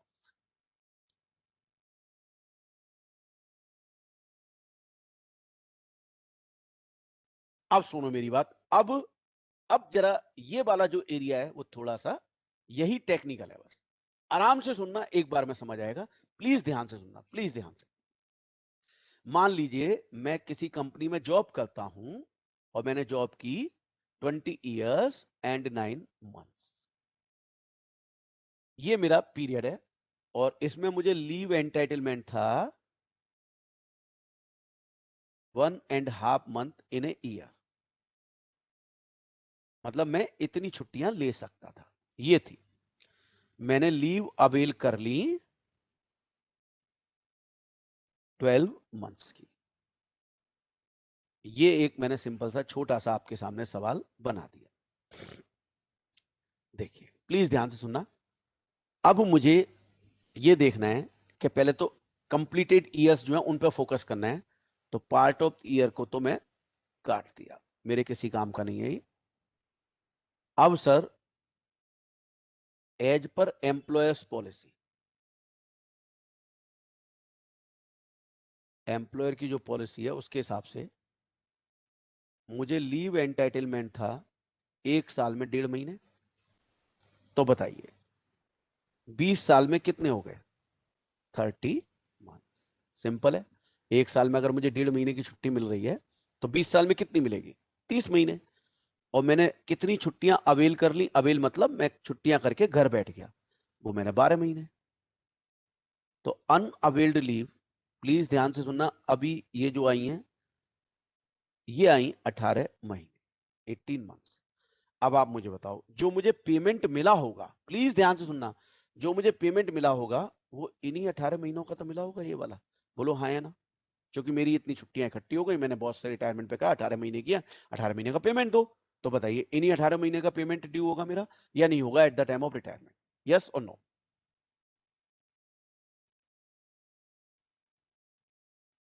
चलिए अब आगे चलते हैं। इनकम टैक्स वाले बोले भैया देखो ऐसा है, यही इंपॉर्टेंट है कि अगर एम्प्लॉयर की पॉलिसी 1 साल में 1 महीने से ज्यादा छुट्टी देने की है, 1 साल में 1 महीने से ज्यादा छुट्टी देने की है, तो एज पर इनकम टैक्स एक साल में एक महीना, तो बताइए लीव एंटाइटलमेंट कितनी हुई फिर? 20 साल की जॉब और एक साल में एक महीना, तो कितने महीने मिलेंगे? 20 महीने।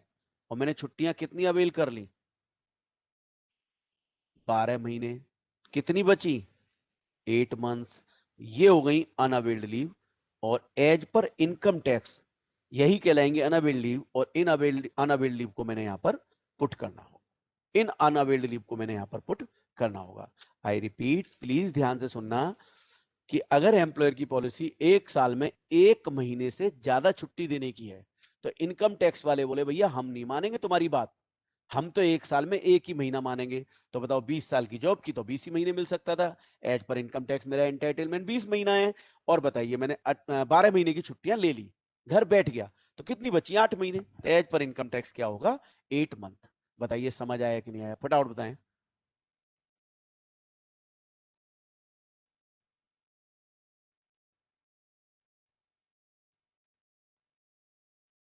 चलिए एक छोटा सा फटाफट से एग्जाम्पल आपको करवा देता हूं ताकि आपको क्लियर हो जाए। ठीक है, एक एग्जाम्पल करा देता हूं।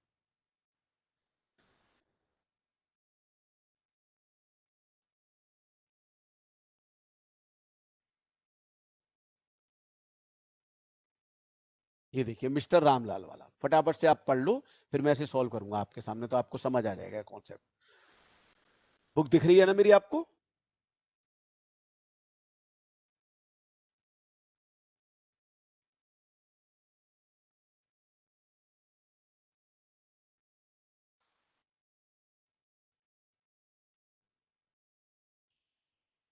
हाँ डोंट वरी, मैं कर दूंगा, अभी आप इसे पढ़ो प्लीज।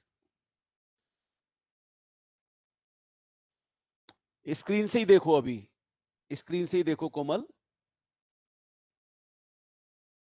स्क्रीन दिखाई दे रही होगी मेरी आपको।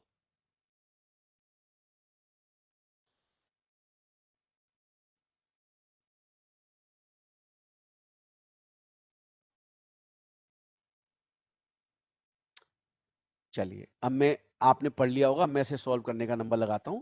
अब देखो, सबसे पहली बात यह आती है दोस्त कि हमें फॉर्मूला लिखना है। हमने लिख दिया list of the following shall be examined, actual amount, average salary into 10, average salary enabled leave और 3 लाख। ठीक है, मैं यहीं पे कर देता हूं ताकि हमारा थोड़ा टाइम बच जाए। सो प्लीज ध्यान से देखना आप लोग। अब हम सवाल में देखेंगे कि कितनी लीव एनकेसमेंट है। देखिए जरा लीव एनकेसमेंट कितनी है जी, ये देखिए 1,44,000। तो बताइए फर्स्ट पॉइंट में मैं 1,44,000 लिख सकता हूं आराम से, मैंने ये लिख दिया, एलो जी 1,44,000। चलिए सर बहुत अच्छी बात है। 3 लाख बाई डिफॉल्ट है, तो पहला चौथा तो इजीली हो गया। अब हमें देखना है कि एवरेज सैलरी दी है या निकालना है। एवरेज सैलरी, हाँ देखिए दे रखी है हमें, देखिए ध्यान से, ये देखिए दे रखी है 8800। ठीक है, तो अब मैं क्या करूं? अब मैं फॉर्मूले में पुट कर देता हूं, एवरेज सैलरी इंटू 10, 88 इंटू 10, तो ये हो गया 88,000। सेकेंड पॉइंट ये। अब थर्ड पॉइंट क्या है सर? वही है जी 8800 यानी average salary into unavailed leave. अब अनअवेल्ड लीव मेरे को निकालनी है, प्लीज देखिएगा। अब मैं आपको अनअवेल्ड लीव निकालना बता रहा हूं इस क्वेश्चन के हिसाब से। सवाल देखें आप जरा, देखिए कंपनी की पॉलिसी कितनी छुट्टी देने की है? Leave entitlement 1.5 month in a year. अच्छा जॉब कितने साल की हो गई जी? 20 ईयर्स 11 मंथ। तो बताओ मैं 20 ईयर्स ही लूंगा ना? यस। तो बताइए कम एम्प्लॉयर की पॉलिसी एक साल में एक महीने से ज्यादा छुट्टी देने की है, तो एज पर इनकम टैक्स एक साल में एक महीना।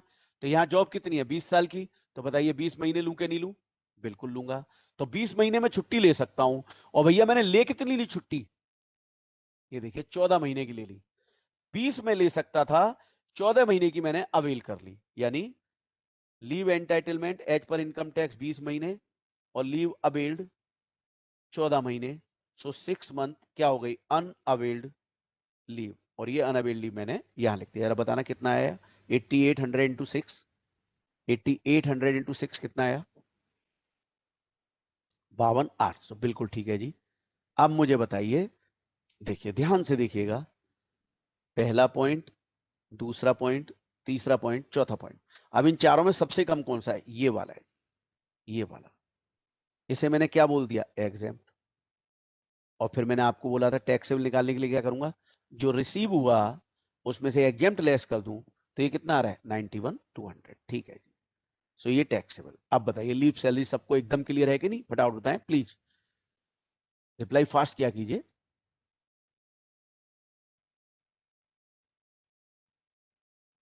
चलिए, सो ये कॉन्सेप्ट थोड़ा टेक्निकल था, तो मैंने एक प्रैक्टिकल आपको कराया ताकि आपको ज्यादा अच्छे समझ आ जाए।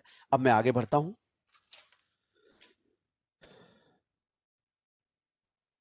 चलिए अगला डालिए heading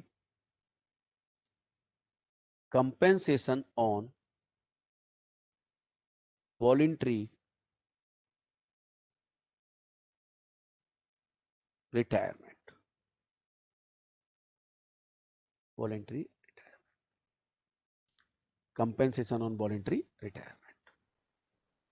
compensation on voluntary retirement.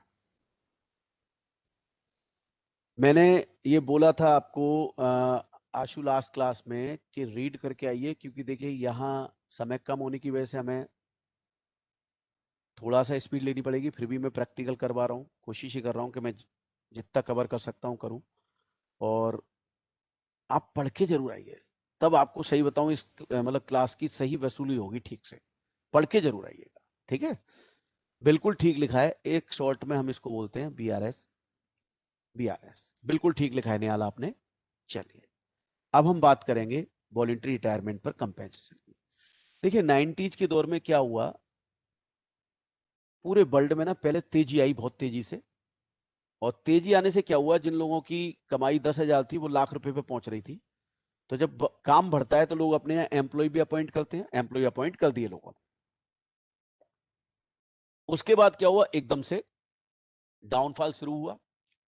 अब डाउनफॉल शुरू हुआ तो दिक्कत क्या आ गई कि जिन लोगों ने अपने यहाँ एम्प्लॉय अपॉइंट कर दिए थे, अब वो उनको चूंकि काम है नहीं अब उतना, और वो बैठे हुए हैं, बैठे की सैलरी देनी पड़ रही है। अब जब एम्प्लॉयर को बैठे की सैलरी देनी पड़ती है तो वो थोड़ा सा फील करता है कि यार ये तो गलत हो रहा है, मेरे किसी काम का नहीं है एम्प्लॉय और फिर भी मुझे सैलरी देनी पड़ रही है। तो इंडस्ट्रियलिस्ट ने क्या किया, जो इंडस्ट्री के मालिक थे, उन लोगों ने गवर्नमेंट से बोला कि साहब हमारी ओवर स्टाफिंग हो गई थी, जिसके चलते अब चूंकि जरूरत नहीं है हमें एम्प्लॉय की, अब हम उन्हें सैलरी देने में थोड़ा सा असमर्थ फील कर रहे हैं, तो कुछ हमारे लिए सोचिए। अब आप जानते हैं गवर्नमेंट को सबसे ज्यादा टैक्स इंडस्ट्री से मिलता है, तो गवर्नमेंट इंडस्ट्री के लिए तो सोचेगी। तो गवर्नमेंट ने क्या किया, इनसे कहा ठीक है कोई बात नहीं, एक स्कीम निकाली 99 में, गोल्डन हैंडशेक स्कीम, और कहा कि भैया हाथ मिलाने का सुनहरा मौका, जो भी एम्प्लॉय चाहता है वॉलंटरी रिटायरमेंट लेना, अपनी इच्छा से खुद रिटायरमेंट लेना, तो वो रिटायर हो और एम्प्लॉयर कंपेंसेशन देगा, और एम्प्लॉयर कंपेंसेशन देगा तो हमें आपको क्या देंगे, एग्जम्पशन देंगे। ये हम एग्जम्पशन आपको देंगे, लेकिन आपको गवर्नमेंट एग्जम्पशन तब देगी जब गवर्नमेंट ने कहा कि आप उसके रूल के अकॉर्डिंग, और रूल नंबर था 2BA, उसकी जो गाइडलाइंस हैं उनके अकॉर्डिंग अगर आप वॉलंटरी रिटायरमेंट लोगे तो गवर्नमेंट कह रही है हम आपको एग्जाम्पशन देंगे। अब ये गाइडलाइंस क्या थी, मैं फटाफट लिख रहा हूं। एज ऑफ एम्प्लॉय 40 इयर्स और मोर, या 10 years service completed with this employer, completed 10 years service completed. Number 2, applicable to all employees except directors of company and cooperative society. Number 3, overall strength should be reduced. Number 4, vacancy caused by voluntary retirement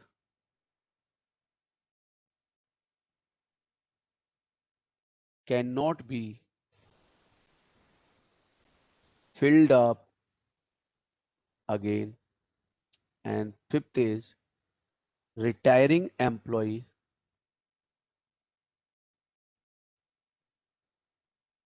cannot be employed in another sister concern.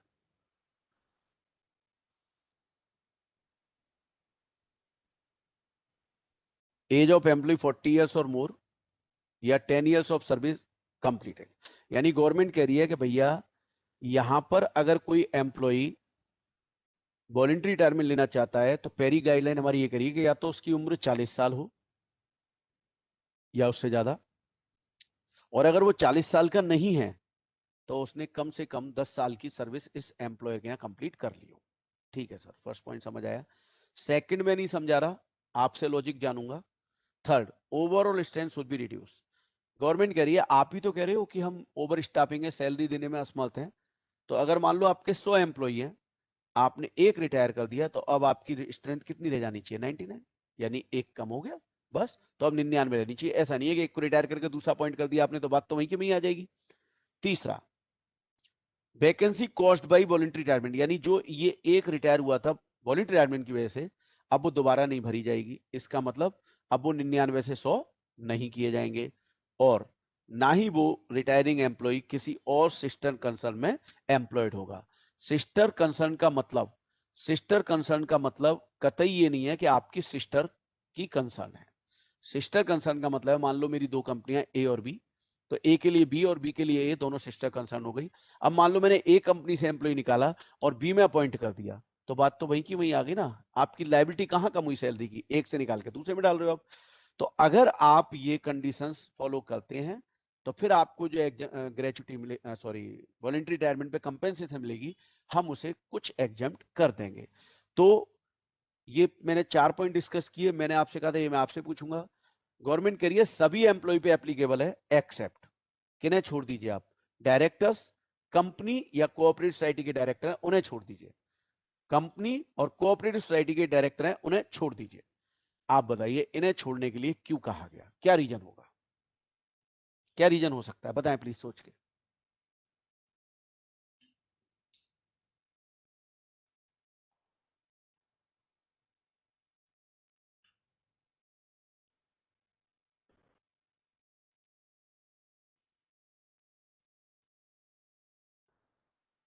देखिए simple शब्दों में ये कहना चाहता हूं कि company को चलाता कौन है?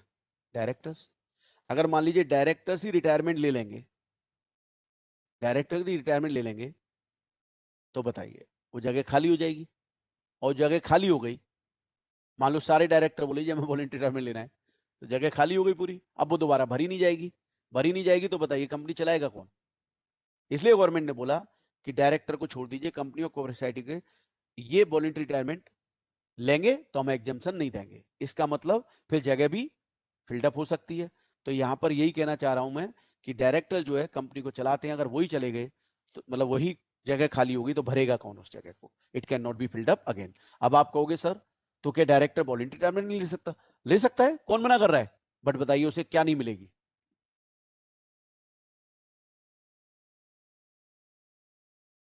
बताइए, डायरेक्टर ने वॉलंटरी रिटायरमेंट लिया तो उसे क्या नहीं मिलेगी?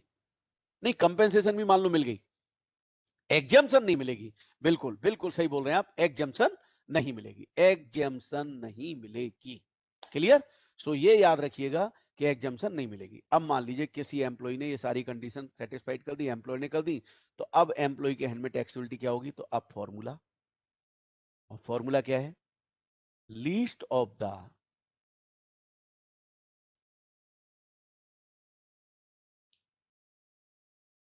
लीस्ट ऑफ द फॉलोइंग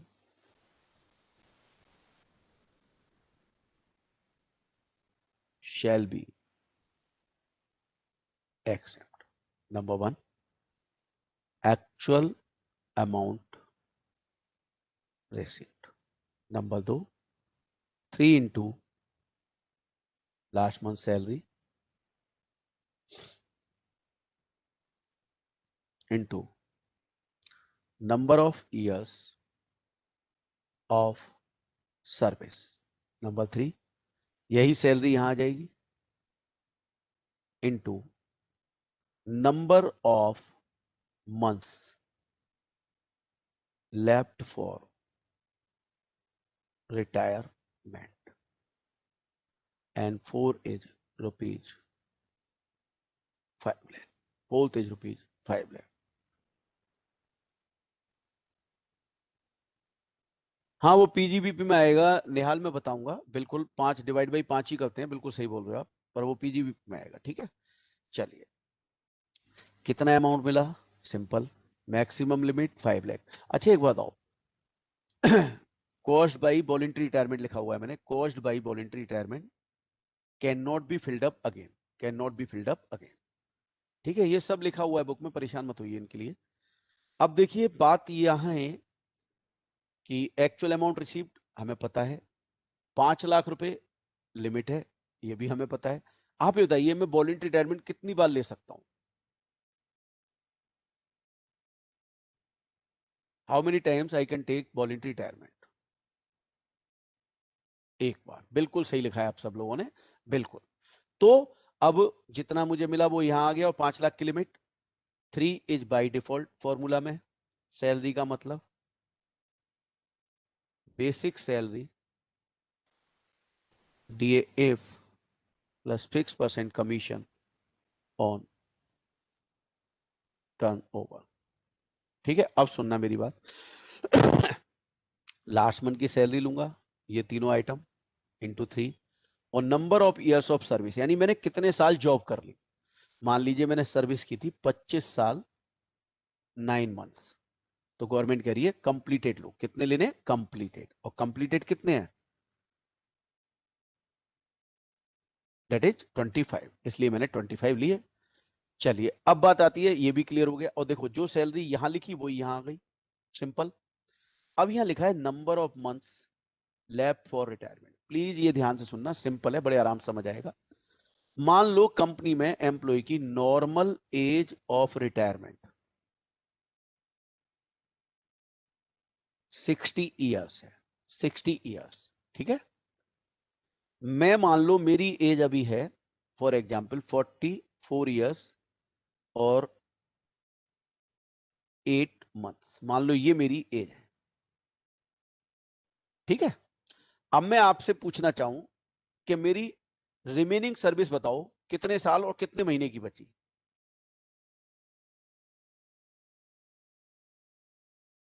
बताओ रिमेनिंग सर्विस कितने साल और कितने महीने की बची? आपके सामने 60 साल के रिटायरमेंट की एज है और मेरी एज ये है 44 साल 8 महीने का हूं मैं। तो आपने कहा सर 15 साल और 8 महीने, यही है जी? नहीं 4 महीने आएगा, 8 क्यों 4 आएगा, 4 महीने। 15 साल 4 महीने, बिल्कुल सही लिखा सबने।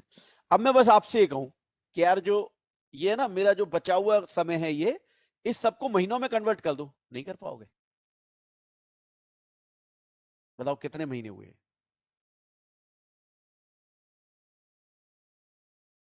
देखिए 15 इंटू 12 कर दूं तो ये कितने हुए? 180 मंथ्स, और 4 ये है 184। तो 184 मंथ्स आपका मैंने यहां अप्लाई कर दिया। अब बताइए सारी फिगर ओपन हो गई, क्या आराम से सॉल्व नहीं होगा क्वेश्चन? बोलो हाँ या ना। और बताओ समझ आया कि नहीं आया एकदम?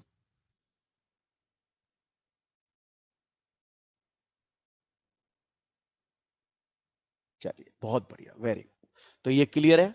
अब मैं अगला टॉपिक लेने जा रहा हूं, रिट्रेंचमेंट कंपेंसेशन। हेडिंग डाल दीजिए, रिट्रेंचमेंट कंपेंसेशन।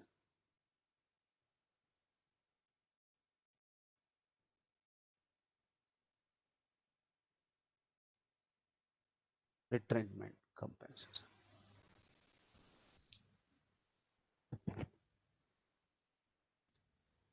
सर थक गए पूरा, अभी से थक गए आशु हैं? सर एक बैक करना, ये लीजिए।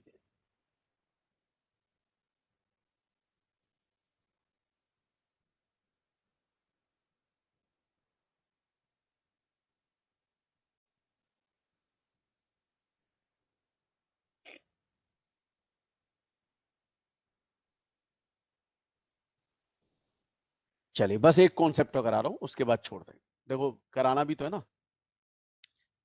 चलिए हटा लू रिशु, इज इट ओके?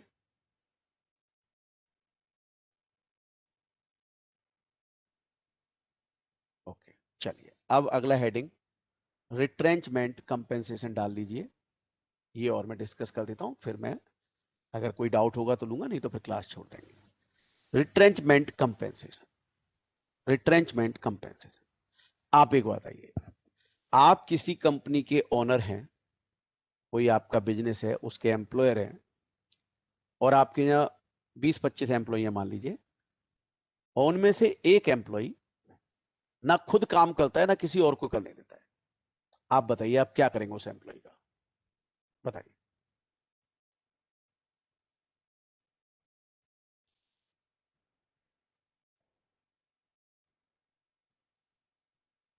नहीं, मारना सॉल्यूशन नहीं होता दोस्त, निकाल देंगे, बिल्कुल ठीक है, बाहर कर देंगे, यही एक सॉल्यूशन है। जानते हैं, जैसे ही आप उसे, और जानते हैं अगर आप बाहर नहीं निकालेंगे तो पता क्या होगा, जो आपके बाकी एम्प्लॉई हैं उनको खराब करेगा, राइट। तो जैसे ही आप उसे बाहर निकालेंगे, वो आपके अगेंस्ट कोर्ट में केस कर देगा, और कोर्ट में केस करेगा तो आपको कंपेंसेशन देनी पड़ेगी। तो आजकल के एम्प्लॉयर बड़े स्मार्ट हैं, वो कहते हैं जी ऐसा है, एम्प्लॉय बुला लेते हैं उसे, बोले इधर आ, और जो कंपेंसेशन देनी होती है वो सामने टेबल पर रखते हैं, और फिर कहते हैं यू आर फायर्ड, मतलब अब अपनी शक्ल मत दिखाना, भागो यहां से। अब वो केस कर पाएगा जब कंपेंसेशन सामने है? तो नहीं कर पाएगा। अब वो कंपेंसेशन लेके जा रहा है, रास्ते में इनकम टैक्स वाले मिल गए, बोले क्या भाई? अब वो एक तो गुस्से में बोले यार, एक तो मेरी नौकरी चली गई है, और ऊपर से तू जो है अब मेरे से पूछ रहा है क्या टैक्स मांगेगा। तो इनकम टैक्स वाले बोले देख भाई, सीधी सी बात है, बड़ी सीधी सी बात है, तूने बदतमीजी की है, तू निकला, हमें इससे कोई मतलब नहीं है। हमें तो ये होता गांधी जी आए थे ना, बोले हाँ जी, तो बस साइड इफेक्ट तो आएगा, और हम एक काम करते हैं, कुछ पे टैक्स लगा देते हैं और कुछ को माफ कर देते हैं। तो इसके लिए एक सिंपल सा फॉर्मूला हम लिखेंगे, मेरे साथ साथ लिखिएगा। Least of the following shall be except. सबसे कम होगा वह एग्जेम्प्ट होगा। Actual amount received 15/26 into average salary into number of years of service, number 3 rupees 5 lakh। देखिए 15/26 वही अभी अभी पढ़ा के चुका हूं थोड़ी देर पहले। एवरेज सैलरी लास्ट 3 मंथ्स, पिछले 3 महीने की, ये क्लियर है, ये क्लियर है। Number of years of service, part of the year 6 महीने से ऊपर है तो इसे भी कन्वर्ट कर दीजिए पूरे 1 साल में। अब सुने, अब सुने, ये जो सैलरी है वो क्या है? सैलरी का मीनिंग यहां पे देखिए बहुत बड़ा है। वो कह रहे हैं एक्सेप्ट फॉलोइंग, टेक एवरीथिंग, यानी इनको छोड़कर। Number 1 gratuity, number 2 bonus, number 3 employer's contribution to RPF etcetera, recognise provident fund etcetera. Second point में अमाउंट क्या है? थर्ड पॉइंट में 5 लाख रुपए, 5 लाख, और ये 15/26 है, 15/26, 15/26। चलिए, तो जरा बताइए, हमें कहा गया इनको छोड़ दीजिए बस, बाकी जो कुछ मिला सब जोड़ लीजिए पिछले 3 महीने का, और डिवाइड बाई 3 कर दीजिए, तो क्या आ जाएगी? Average salary. और जो एवरेज सैलरी आपकी आई, बस वो यहां पुट कर देना है, हो गया क्वेश्चन सॉल्व। तो बताइए, रिट्रेंचमेंट कंपेंसेशन भी clear, contribution to RPF, recognise provident fund etcetera etcetera, और भी कोई फंड हो सकता है। चलिए, तो टुडेज लेक्चर इज क्लियर, सब कुछ समझ आया आपको? फिर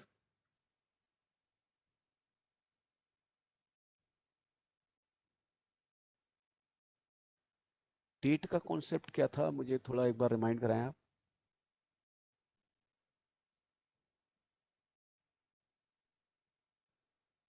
ग्रेचुटी वाला पेज शो करूं?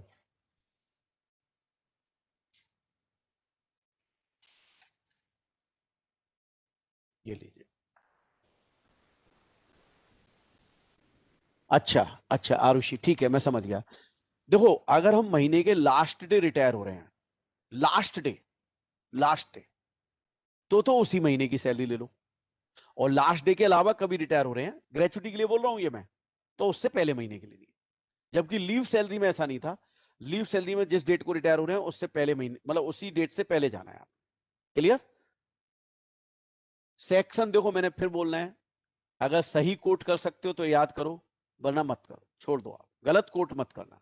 लास्ट पेज ये था।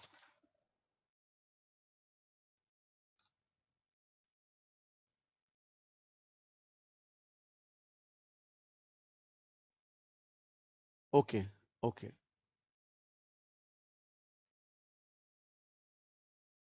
एवरेज कैसे निकलेगा? Last 3 months.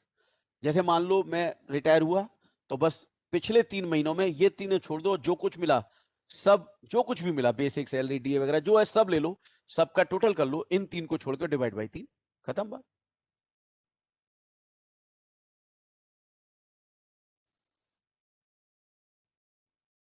देखिए, आप लोग पढ़ के आएंगे तो सिलेबस अच्छा खींचेगा, आप पढ़ के नहीं आएंगे तो दिक्कत होगी। ठीक है ना? तो आप लोग पढ़ के जरूर आइए सैलरी को, ताकि हम कोशिश करें कि अगली और उससे अगली 2 क्लास में सैलरी खत्म कर दें, फिर अगला चैप्टर लें। ठीक है? थोड़ी स्पीड तो